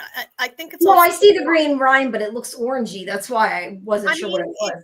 You've got one frame out of whatever it was. It doesn't matter. I just wondered. That was just my curiosity. I didn't mean that it had meaning. Okay. So she doesn't seem to like the pie. Okay. So there's like a monitor for her to see who's at the door. I don't know why it says 7:30. I guess that's the time. Again, it's like analog. But she lets him in. Actually, go to the next shot. I don't know if you can see it. I think there's a little plant on her desk there behind her. Wait, where? Go forward. Here, where Gemma's arm is at the desk, I think there's a plant there. There is a plant. Succulent. It's a succulent. Yeah, sort of a plant. I mean, it's a plant, but it's not like a fancy. Mm-hmm. It's not a fancy plant. Yeah. Let's see. So she lets him in. He asks how she's feeling. She says her hand hurts. He asks which room. Allentown. She says she wants to go home, and that's when he turns off the music. Why he turned off the music, I don't know. unless it was just about the memory. But he tells her their husband remarried last year and has a daughter now. She says she doesn't believe him. And he says she's been gone a long time and he's moved on. And that's when he says, which is really creepy, maybe you've moved on too in one of the rooms. What do you think? Maybe you feel yourself gravitating towards one room or another, and maybe feel things behind one of those doors she didn't feel with Mark, and maybe he's seen it. Now that is creepy. And it's super creepy, right? Like, yeah. I mean, it's super creepy, and yet it's what Mark S has done. Mark's innie, like, moved on with Helly. You know, he says like maybe he's moved on and don't say that, because now you're giving me a bad vibe, because now I'm thinking, what if he did have a daughter or is going to have a daughter? Maybe he I don't know about that, but this, no, I know. It's just so creepy and like rapey when he says like maybe you've had a relationship with somebody else, maybe you've and he's like implying that this is going on, and then he says maybe he's seen it, as though they videotaped it and showed it to Mark. That's super creepy also, and this whole thing icks me out. I took that. Wait. Let me just complete my thought here. It icks me out, this idea that, and she doesn't believe it at all, that she would do that while she's an innie, and yet it doesn't, like, but that's what Mark S has done, right? Mark S doesn't have any memory of Gemma, and has, even though he's like drawn to Miss Casey, he is into Helly and had sex with her, right? Like, like this, like this is just such a loaded scene on so many levels. Yeah. Now, I didn't take that to mean that at all. I mean, now that you said that, I see that, but I took that completely the opposite. I took that he's saying maybe you've moved on too, that he's saying you're falling in love with somebody in these other realities, and I've seen it, meaning he's saying she's in love with him. Yes, because he's a super stalker creeper. Yeah, but I mean, I didn't think he was talking about Mark. I think he's talking about. I don't think he was talking about Mark, but I think there's a layer of subtext here. Like, I think he's talking. I thought you were saying that's what you thought. I think he's talking about himself, but from a storytelling, you're saying technically Mark did the same thing. Yeah, I see. It's what's happening that Gemma's not aware of, right? Like, I mean, yeah. Like I said, just so that doesn't mean Mark S is going to have a daughter. But I know what you mean. Yeah. And yet, like, also, he said Dr. Maurer is courting her with a plant. Maybe that plant was from him. But so I'm not really sure about this, like, this level of cruelty to say to her, like, Mark has moved on, he's got a wife, blah, blah, blah, he's got a kid, all this. It's very cruel. Like,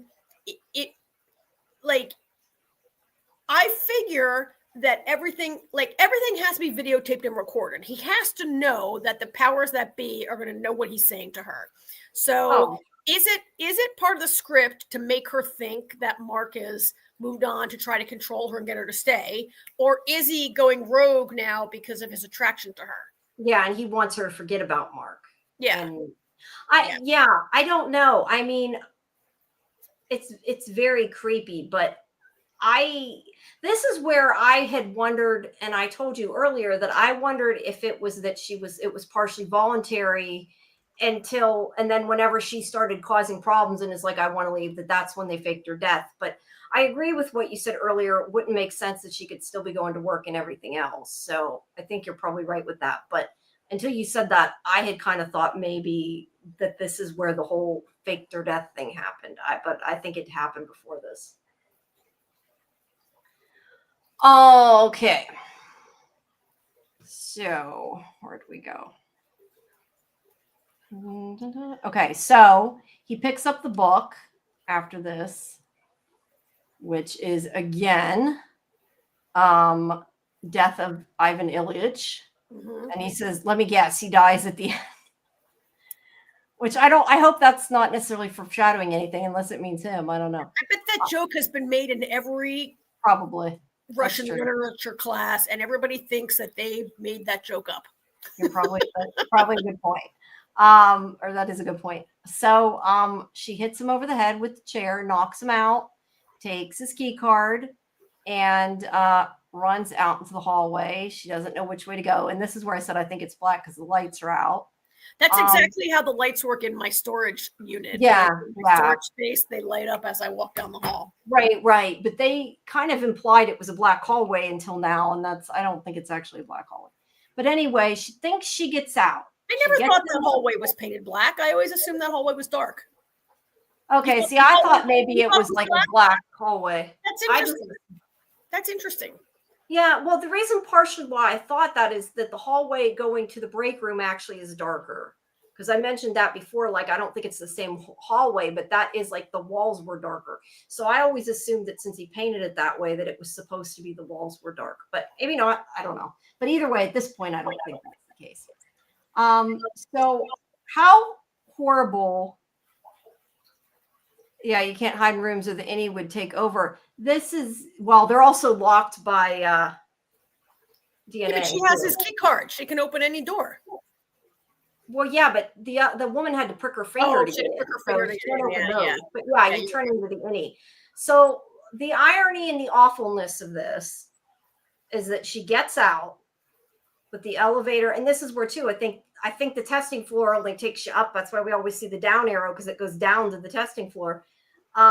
I mean, she gets in the elevator and gets away from the testing floor, and it takes her to the severed floor, and she turns into Miss Casey, so she can't escape.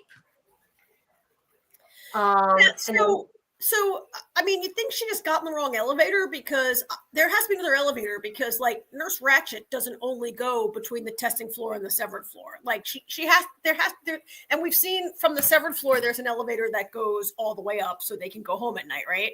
Yeah, so, but the way that I look at it is the people that go up and down aren't severed. I think that when you get in that elevator and you go up, I think it automatically severs you because they're severed. So I think like probably because the fact that we always see the down arrow and no up arrow. Now I've said before, obviously an elevator has to go up. To me, seeing a down arrow means that they're implying like it's the testing floor. You have to go down to the testing floor, but clearly it goes back up. I think that probably the severed floor is in between it. So if you're severed, there's no way out because you turn into your innie when you go back up. I mean, the nurse, yeah, it wouldn't matter because the nurse isn't severed. We assume, yeah. Well, yeah, I'm assuming. Right? Like James says, it's a testing floor like Hotel California, but you can check out, but you can never leave. Or you can check in, but you can never leave. Yeah. I mean, that's why I said I don't think there's any way for her to get out on her own because she turned into I think they're going to kill her before, but they'll never let her leave. They have to kill her. You can't let her leave because she'll tell everyone, right? Right, but I'm just saying physically, I don't think she can leave because she tried. That's what happened. She can leave because she got in. I mean, there's a way out. Well, yeah, but she probably came in before she was severed, though. She probably came in, had the procedure, and then. I mean, whatever they can do a glass. I mean, if she could do a Glasgow block, she could get out, right? Yeah, but she'd have to figure out how to do that. I'm just saying there's a way out. So I hear your argument. It makes a lot of sense. I'm not sure I'm convinced that, but you make a lot of sense right now. Okay. Yeah, I mean, I don't know. I'm just saying probably that it would make sense for them to have it set up that way so they couldn't escape. I'm with Michael that there's 2 elevators. Well, there could just be 2 elevators. We also know there's a staircase, right? We've seen people try to go up and down the staircase. And that was the other thing. I think it was you I was talking to about this, wasn't it? I get the idea with the staircase that they can't escape from the staircase because when they go out into the stairwell, their outie sends them back in, right? That was why they couldn't. So so technically, if she can get out into a staircase, I assume that since that's her outie, she could, but I don't know. Yeah. Michael thinks there's 1 elevator that just goes between ground level to the severed floor and 1 that goes up and down from the severed floor to the testing floor. That is they're taking a different elevator to go home at night. And maybe that's part of why it's called the export hall or something. Who knows? I don't know. But yeah, you could be right. Could be right. Okay, so this is where I commented he used a typewriter and he said not to talk about the technology. So we'll move on from that. Yeah, I just feel like me telling you not to talk about the fact that they still have gasoline in Walking Dead. Yeah, yes. We have this conversation. I'm just like, just move on, Jamie. So this is where Gemma's like, are you sure you don't want to come? We're going to play charades. It'll only be like 20 minutes. or she could stay home. And he's like, no, you should go. And she asked if he got the Denali thing she sent, and I meant to look up what the heck that was. I'm assuming that's another author or something. Oh no, Denali is a national park. Denali National Park is so Trump just tried to. So it used to be called Mount McKinley. Then we went back to the. We went back to the indigenous name Denali, and now Trump just switched it back to Mount McKinley because everything named after white people. Okay, I didn't realize it was called Denali. So I assume they're going to climb Denali. They had talked about going on a climbing trip with Devin and Rick. And I had said about the book talking about the trip that might have maybe was. Yeah. Well, yeah, but that never happened, so that can't be it. Yeah, I don't know. But anyway, so she asked if he got it. He says he'll look into it, and this is where she said he'll be back at 10, and she loves him. And this is what I was talking about, where he doesn't answer her at first, and he basically isn't paying attention. But he does say, he's like, oh, I'm sorry, I love you, I wasn't listening, or something like that. Yeah. And this is where I wish we could, this is where I need to like try to get ultra video to try to get high resolution copies, see if you can read book titles and things. Oh, you want me to step over to my TV? Yeah, can you read it? No, I'm just thinking, I'm sure Scarlett went through to look at all the book titles. She does that with From. Yeah, I don't know. That one kind of looks like a computer book I have, the red and white one. I don't know. You disappeared. They seem to be a lot of like history books, which makes sense because they both teach history. Or yes. She teaches literature. He teaches his. He's in his office and he teaches history, right? Well, I think that might be his office anyway. Seem to be history books largely. Yeah. All right. So she comes out on the severed floor, and Milchek's there. Oh now, my God! And now I don't know if this is he's wearing that outfit to kind of tell us the time this takes place. I don't know, but he's in as though he's coming or going from work. He's wearing his street. Oh, well, he could just be coming over from work. That's true. But he says, he calls her Miss Casey, and she asks what's happening. And he says that her Audi came in for a public art exhibition and found herself in the wrong elevator. And she asks how long she's been gone, I assume is what she's going to say. So she knows it's been a while since she's been Miss Casey. But he won't answer her. He just tells her to go back. And she listens because she's a very docile innie, I would say. But she goes back in the elevator. Poor thing is like has no escape. So I feel like that scene showed us that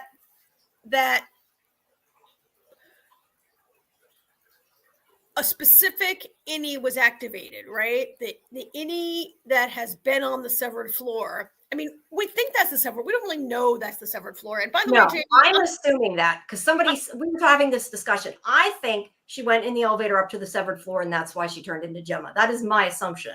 Yes, but that means like so the door, depending on where you're like the certain doorways. Yeah, it's like a barrier that flips you to a specific innie. Certain doorways are coded to activate certain personalities. Yes, that's what I think. And I have a picture, and that, I'm sorry, Jamie, I was talking shit. That hallway is absolutely painted black. That hallway is 100% painted black, for sure. Yeah, but the funny thing is, this isn't I didn't think was the testing floor, though.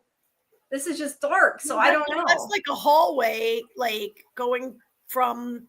I mean, maybe that's the one to the break room. I told you it was darker. So this is making me think, like, maybe Irv was held for a long time on the testing floor, and he remember things because he's been severed a lot. And painting this black hallway is reminding him of coming from the severed floor, coming from the testing floor to the severed floor. Mm-hmm. Like he's been in that hall, but it's definitely painted black. I don't know what I was talking about. I don't know. It does look darker. I'm going to put it on me. I'm just putting the StreamYard link in there in case somebody does want to call in, because otherwise we'll be waiting till we're at the very end of the episode and then we'll be disconnecting. So if somebody wants to call in, just so if we don't know you, you let us know you're in the chat that you're going to call in before you do. So we know you're not going to just post porn. So let's see. I lost my picture. But yes, you're right. It does seem quite black. So meanwhile, Mark hears cars outside. Oh God, this was terrible. Yeah, and he kind of knew what was coming. And then this is where Gemma wakes up on the back on the floor she was on before, and realizes what's wrong. And it keeps like flipping back and forth between him and her. And she's like, she realizes she can't get out, and she starts crying. And I love how it like superimposed the two together, like with the back of his head. You can't. It's hard to tell in the picture that that's what that is, but that's the back of his head and her in the elevator, I think. You think so? Yeah, I think that's what it had been. But anyway, Gemma knows that she is stuck again. The nurse comes and takes her out. And I don't know. I flipped to that one of the eye. I must have skipped a picture, but the police come basically, and it means that's when they came and told him she was dead. Because he goes to the door and the cops are there, and she cries. So yeah, I didn't take pictures in between. Sorry. But Mark wakes up. He's got tears. You can see he's kind of crying. Devin asks him where he went, and he's like having memories of them at work. So he's remembering her, and that's why he's sad. And it shows her eyes again. And yeah, then it goes back to the beginning. That was the end. Yeah. So we have a couple of like heavy questions that we tabled. So after watching this whole episode, like, what's the purpose of the testing floor? How does it relate to Lumen's overall goals? I mean, we've talked through and around this for the last 4 hours. What the purpose is. I don't think that's the only purpose, though. I figure there's probably other experiments going on, not just Gemma, but because like I tend to think this whole company isn't just the 4 people and her, you know what I mean? Like there's got to be other things going on. I mean, I think the purpose is to test the durability of a severed personality and to stress the severed personality to see if it breaks. Yeah. But I don't know if everybody is tortured to the degree that Gemma is, but Irving clearly has like strong feelings about the Lumen Corporation. It kind of raises to me, how much does Irv remember? What did Irv go through on the testing floor, if he was indeed there, which we think he was? I think he was. I shouldn't say we think he was. And how much of that does he remember? Any of it, or does it just does he have actual memories, or just a really bad feeling about Lumen that is driving his investigation on the outside? Or is it because of his investigation he maybe thinks something bad's going on there? Who knows? But what would spur him to invest? He volunteered to be severed. Everybody volunteers to be severed except Gemma, as far as we know. Maybe Irv didn't volunteer to be severed. Yeah, maybe he got caught investigating, or maybe it was like an undercover thing, like he got severed so he could investigate. Maybe, yeah, that's possible also. I don't know. Some people think he's already reintegrated and isn't severed. I don't buy that theory, but I can understand why they might think that. As for Lumen's overall goals, I forget if it was David or Michael said earlier in our conversation, maybe they're trying to create a household version where you can sever yourself when you go to the dentist, if you have a fear of flying, if you have a fear of the dentist, if you have a fear of delivering your own of the pain of childbirth, right? That like they're trying to sell a household product, and this is the safety testing. Yeah. And I said, I kind of see a darker side and think it's probably more likely that they're trying to find a way to control people and force them to do things by severing off another part of them. Like we talk about forced labor and all that kind of thing. I mean, it could be either really, but I more think it's something more nefarious. Yeah, there's a part of me that wonders how it relates to the cult of Keir and the Egan family's interest in like always passing down the power and their bloodline and things like that. Is it possible that they're severing? Is it possible the ultimate goal is to be able to sever off somebody's consciousness so they can put in somebody else's consciousness? I mean, tons of fans have been like jumping around that theory. Yeah. Since the beginning, right? There's lots of things it could be. Yeah. All right. And then the other part of that we already answered. Okay. Yeah, we already talked about Gemma's reaction to Dr. Maurer. So what does Gemma's freak out after returning to the testing floor indicate about her awareness of her dual existence? She's trapped. Simple. She knows she's in the Hotel California. Yes. And she can never leave, right? Yeah. I don't know what if it indicates about her awareness of her dual existence, but I think it's just Gemma, her awareness she can't leave. Her Gemma existence is hell. Yeah. She's in hell. Even though she doesn't remember those hells, she's still stuck there. And she has no life. Basically. She knows they're unpleasant. She not only has pain, but I feel like she has bad feelings about these rooms, right? Mm-hmm. Like, yeah, no, I totally agree. How does Rugabe's warning about Cobell suggest deeper conflicts within Lumen's hierarchy? Well, Cobell suggests that Cobell is loyal to Lumen. And yes. I think we're not sure that's the case. I think she's loyal to Kier, but not Lumen. Yeah, I agree with that. I think she's loyal to Kier. I don't know about Lumen. I think that there's a possibility she's trying to undermine Lumen. I think there's a possibility she's trying to just get information. I don't know. It could be a lot of different things. Mm-hmm. Yeah.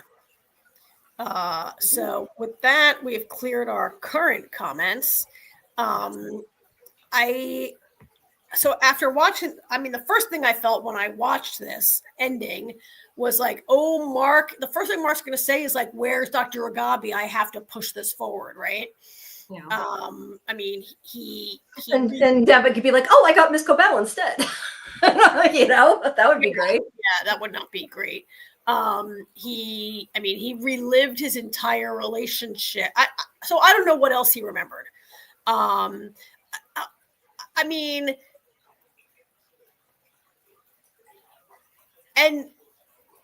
like that process of remembering the relationship with, like, was it Audi Mark remembering? Was it Innie Mark integrating Audi Mark's memory? Like, who's going to wake up, the Innie or the Audi, or a fully reintegrated Mark? Like, I don't know, right? Yeah, or a combination thereof. Because like and if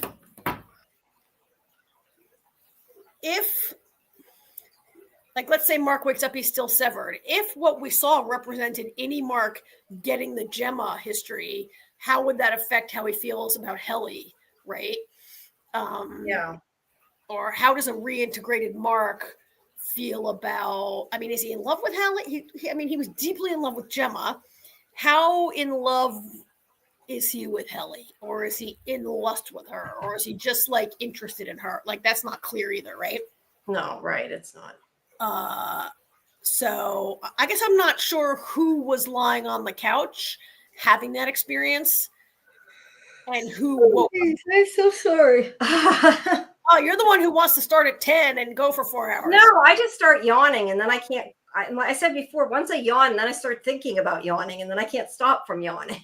Then it make it worse. I don't know if anybody has any thoughts about who was sleeping and who was dreaming and who was. Yeah, I think that's a good question. At this point, I had not thought about it. I just assumed it was him remembering, but you're right, it might not be. Audi Mark, like, dreaming about Gemma. I would presume he had that dream every night, and that's why he severed himself, because he's so. We talked earlier. Integrating, it would wonder. We didn't really talk about this during tonight's show, but you and I spoke earlier today, Jamie, about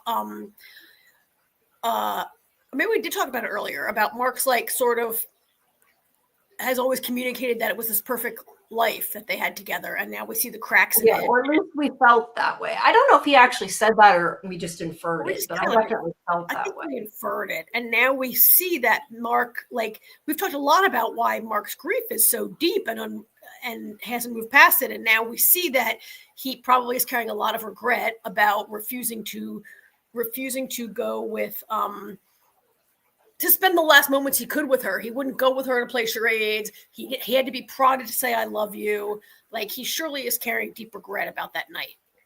Yeah. Yeah. Justin says, imagine if we were kidnapped by the government for dreaming about people. You know what? That might be the way the U.S. government is going. It might be. It might be. So yeah, and I guess like I'm wondering what way this experience of reintegration, like I don't know if there's a way, if this helps Mark to process the grief, or if what we're looking at is like a love triangle. Like if Mark's gonna be reintegrated and be in love with two women, or be like, oh, I realize I'm in love with Gemma, not Helly, who I've known for a minute. I love this woman deeply, and what that does to Helena, who has I'm still not clear if I think Helena's really interested or not in love with Mark, or she's... Wait, do you mean Helly or Helena? Helena. I mean Helena. Like there was some speculation that Helena came downstairs because she wanted what Helly had and she wanted a relationship with Mark and wanted to try it. But there's a part of me that thinks she's just screwing with him. Yeah, I don't know. I think she could be attracted to him, but I don't think Helena personally, I don't think she could be in love with him. Like, and Innie only has like a half-life. Helena has had like the majority of her life. I don't think that she would just magically become in love with Mark after like seeing him a couple days. After really watching him on a screen. There was speculation in this show, you know, we talked about that maybe her very controlled life, she hasn't had like a real... Yeah, that she more wanted what Helly had, not specifically Mark. Yes. I don't know that I... Yeah, I don't know that I still feel like that. I kind of did. I feel like she maybe was screwing with Mark. And yeah.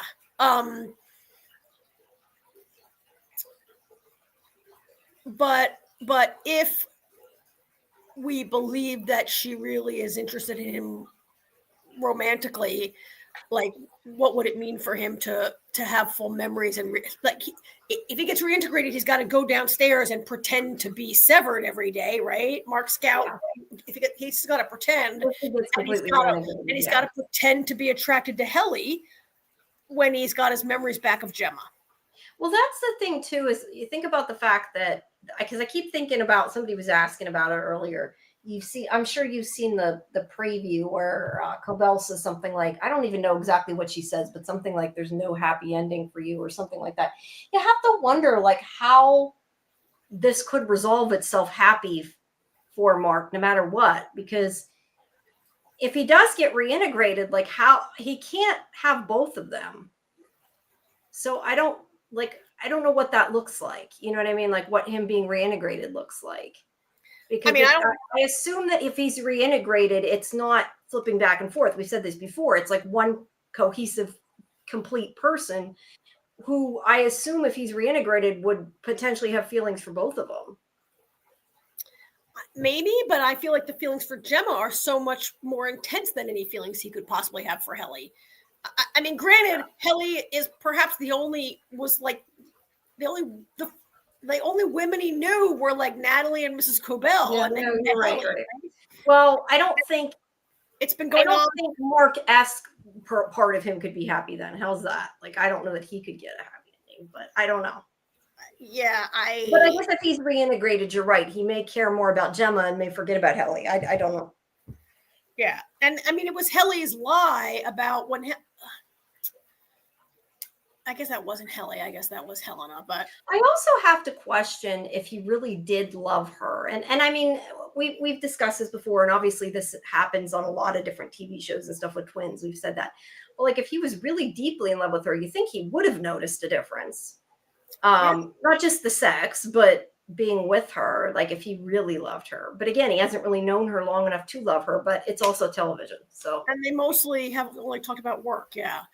But yeah, you're right. Like she's pretty much the only, like one of the only 3, 4, whatever women he knows. So yeah, 3, because I'm thinking of what's her face? She's a kid, so that she don't count as a woman because she's a girl. And like the Gwendolyn Christie character, he met for 2 minutes. I mean, he's met a couple, but he has met a couple women, but it's like he's met Gwendolyn, the other MDR employee.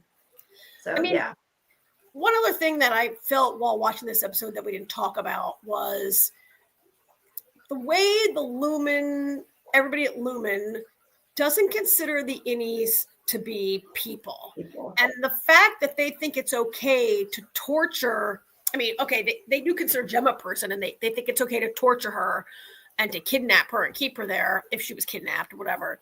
But they think it's okay to torture these her severed personalities with a frightening experience of a plane almost whatever's going on that plane, right? Mm-hmm. With the dental work, with all the, like, they just think it's okay to just like create a personality that her whole entire life is coming to the dentist. That's what makes it the torture, is the fact that it's the same thing over and over again. It's not like going to the dentist is necessarily torture, or like that you couldn't live through almost crashing in a plane, but to do that every hour of every day you're alive would be awful. Yeah, and I mean, it's a 2-hour dentist appointment, and she presumably doesn't need 2 hour, like, any dental work, right? Like, nobody needs their teeth cleaned he says it's been 6 weeks. She might be going in there every day. We don't know. Like, I feel like probably not really been 6 weeks, in other words. No, well, and for that character, it hasn't been 5 minutes. It's been, right? She walks out. I was going to say, you would think though, like, I think they're doing it. Like, the pain's gone though by then too. Yeah, like Matt said, it's all you ever know is the suffering, and that's they've created at least 6 personalities that all they know is suffering of varying degrees and types, right? It is, Matt, diabolical. It is. It's a level of cruelty, and it's this. We've talked a lot about the forced labor, and the way they think of the workers and how they treat severed people. And it really, it's diabolical. It's evil, right? It's like, they just don't think they're like that. That was so telling when we first met, when we first met Helena in season 1 on the video where she says, Helena, you're not a person and you're going to just have to stay there. Sorry. Right. It's really what they think. It's really how this, they're creating a hell to underwrite their heaven. Very interesting thought there. They are, and they think nothing about putting people through this. And like, what happens if they break? Dude, what happens if they break her? That's a good question. Right? And I don't mean like break her like that she breaks through and comes through, but like, what if this like her mind breaks down? Yeah, or what if any one of the personalities becomes like really depressed or mental illness, or like, right? Like what? Like. Yeah. I just kind of keep thinking, like you just said that, like with the mental illness, like we look at them severing, like sever off time, like they spend time as the innie, time as the outie. And that's why I wonder if it's more about like severing off part of them, not severing off necessarily like part of their life, but severing off like a part of their personality or something.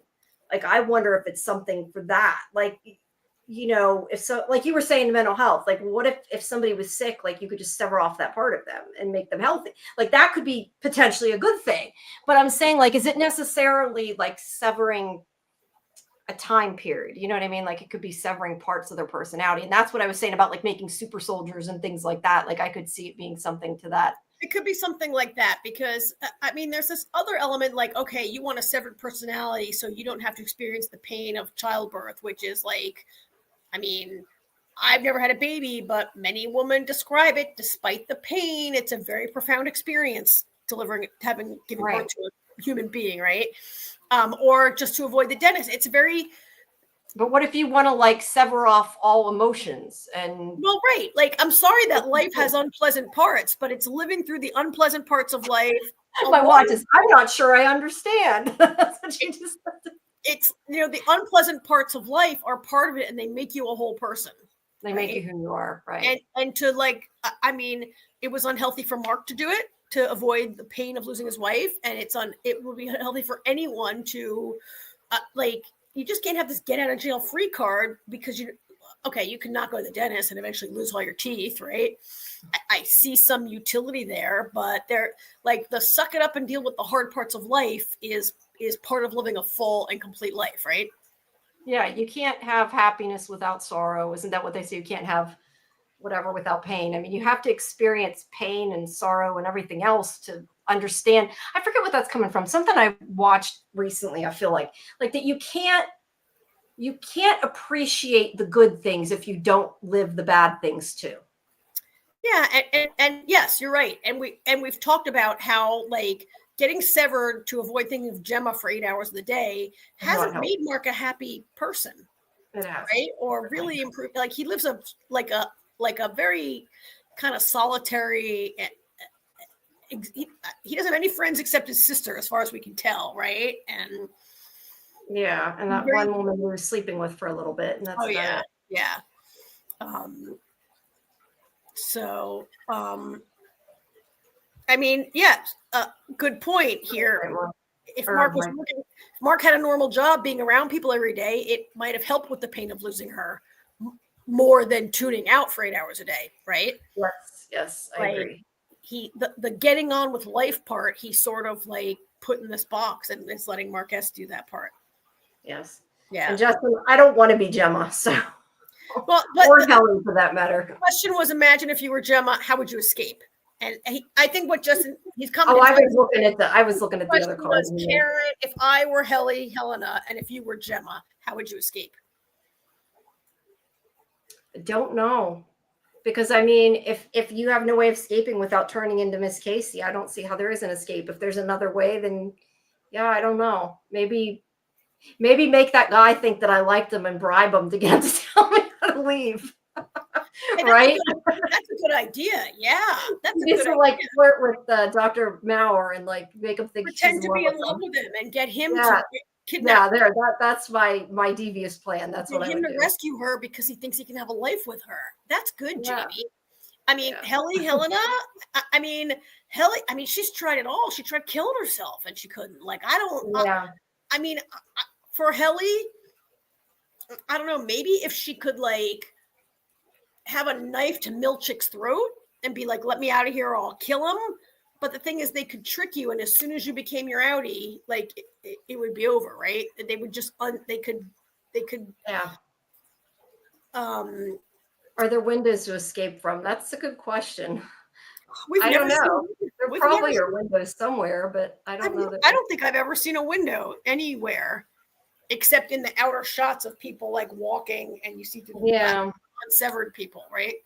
Maybe they probably don't have windows because they're afraid they'll see the outside world. And I mean, Helly's trapped kind of worse because Helly knows. I mean, I guess if Helly could like hit Milchick with like, okay, let's say Helly was able to get Milchick's card away from him, right? Yeah. I mean, we assume. Well, the other thing is, it's just like with Irv. Irv threatened another person, and he is now not on the severed floor anymore. I mean, Helly technically could probably just threaten Milchick, and if they believed it, maybe they wouldn't send her back down, I guess. But then she would still cease to exist, right? So like, yeah, I'm not sure that that's really helpful. How do you escape? And like Gemma's non-severed, Helly is severed, and so if she leaves the severed floor, she ceases to exist. Yeah. Although I think she would have been okay with that before, but I don't think she needs to have the, what do they call the whatever that protocol is when they can wake the Glasgow. Or no, the OTC protocol. OTC protocol. OTC. Yeah. Which I don't know that, like, she needs to find a way to activate OTC protocol on herself, like, and then masquerade as Helena. Yeah, that would be an interesting flip, wouldn't it? Yeah. Helly pretending to be Helena, but you don't know enough about her, but it could still be. Yeah. Yeah. Yeah, and they're below ground. That's one reason why there's no windows, right? It definitely could be, yeah. I don't know how Helly's kind of like Gemma had a chance. Gemma has more of a chance, I feel like, because she does have an outie down there. Like, yeah. But she'd have to figure out like bribe or blackmail or something, figure out how to get out of there. Yeah. Yeah. So I don't know. Predictions?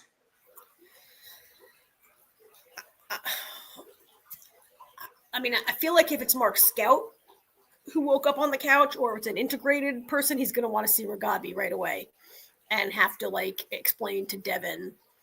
I do think that we're going to like, I do think Devin will call Cobell, right? Like, Probably. Like she's going to call. She doesn't say, first of all, Patricia Arquette's not gone. And like Devin threatening to call her, I think is like a major foreshadowing that they're going to eventually call her. And it explains how Mrs. Cobell could come back to the show.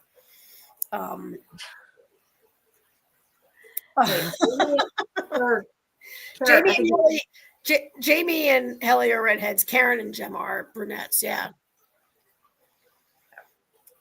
We were meant to do this show. Yeah. We know what you meant.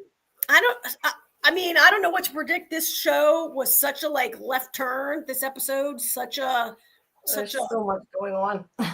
It is like you said, it's a game changer. That's why I've been waiting for everybody to see this one, because so much was. This was episode 7. Yes, so there's 3 more left. Yes, we're nearing the end, unfortunately. Yeah, but like this feels like a season. This could have been like a season-ending cliffhanger. Like if this was the season, right? Yeah, thankfully it's not, but yeah, it could have been. No, but to think that there's 3 more hours after this is amazing. Like that's a ton of time to, like. Yeah. I mean, if this wasn't the season finale, oh my God, what is going to be the season finale cliffhanger, right? Like if it wasn't Mark waking up and Izzy integrated, like, oh my God, what can it be? I'm excited for that. But I don't have predictions. I don't know what I could predict for next steps. Fair. That's fair. That's the thing. I always obviously have the hardest time answering unless I can remember specifically what I was predicting at the time. Mm-hmm.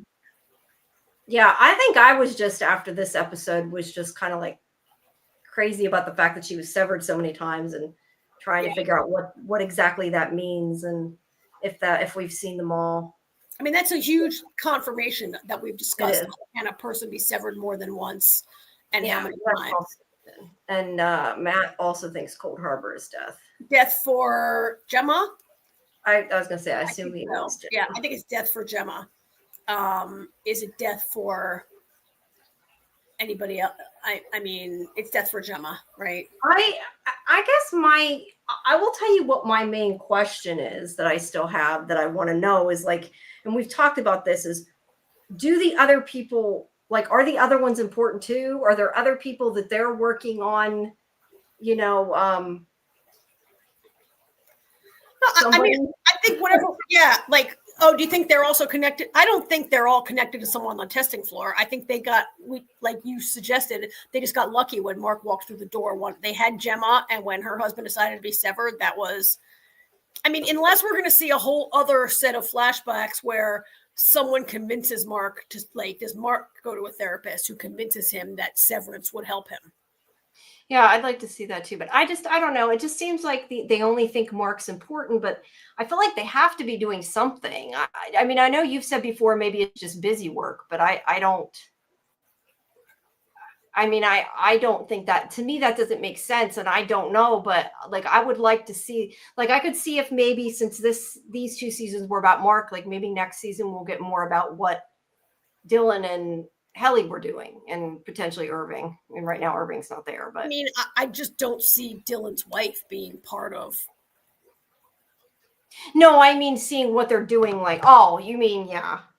I don't know. I mean, they could be part of a complete their case, or I'm calling it a case, whatever it is. Their computer file could be part of something completely different. It could have nothing to do with his wife. I mean, there's a testing floor. It wasn't.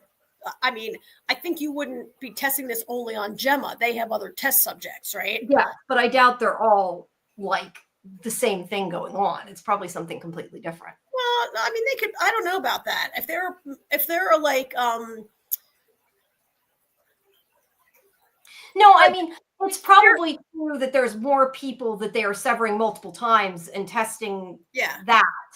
But I think mean, like, it's not other like wives that were, no, they yeah, could yeah. I think yes. is what I I'm think saying. other people are going through the same testing in the same rooms. Like fear of the dentist is a very common phobia.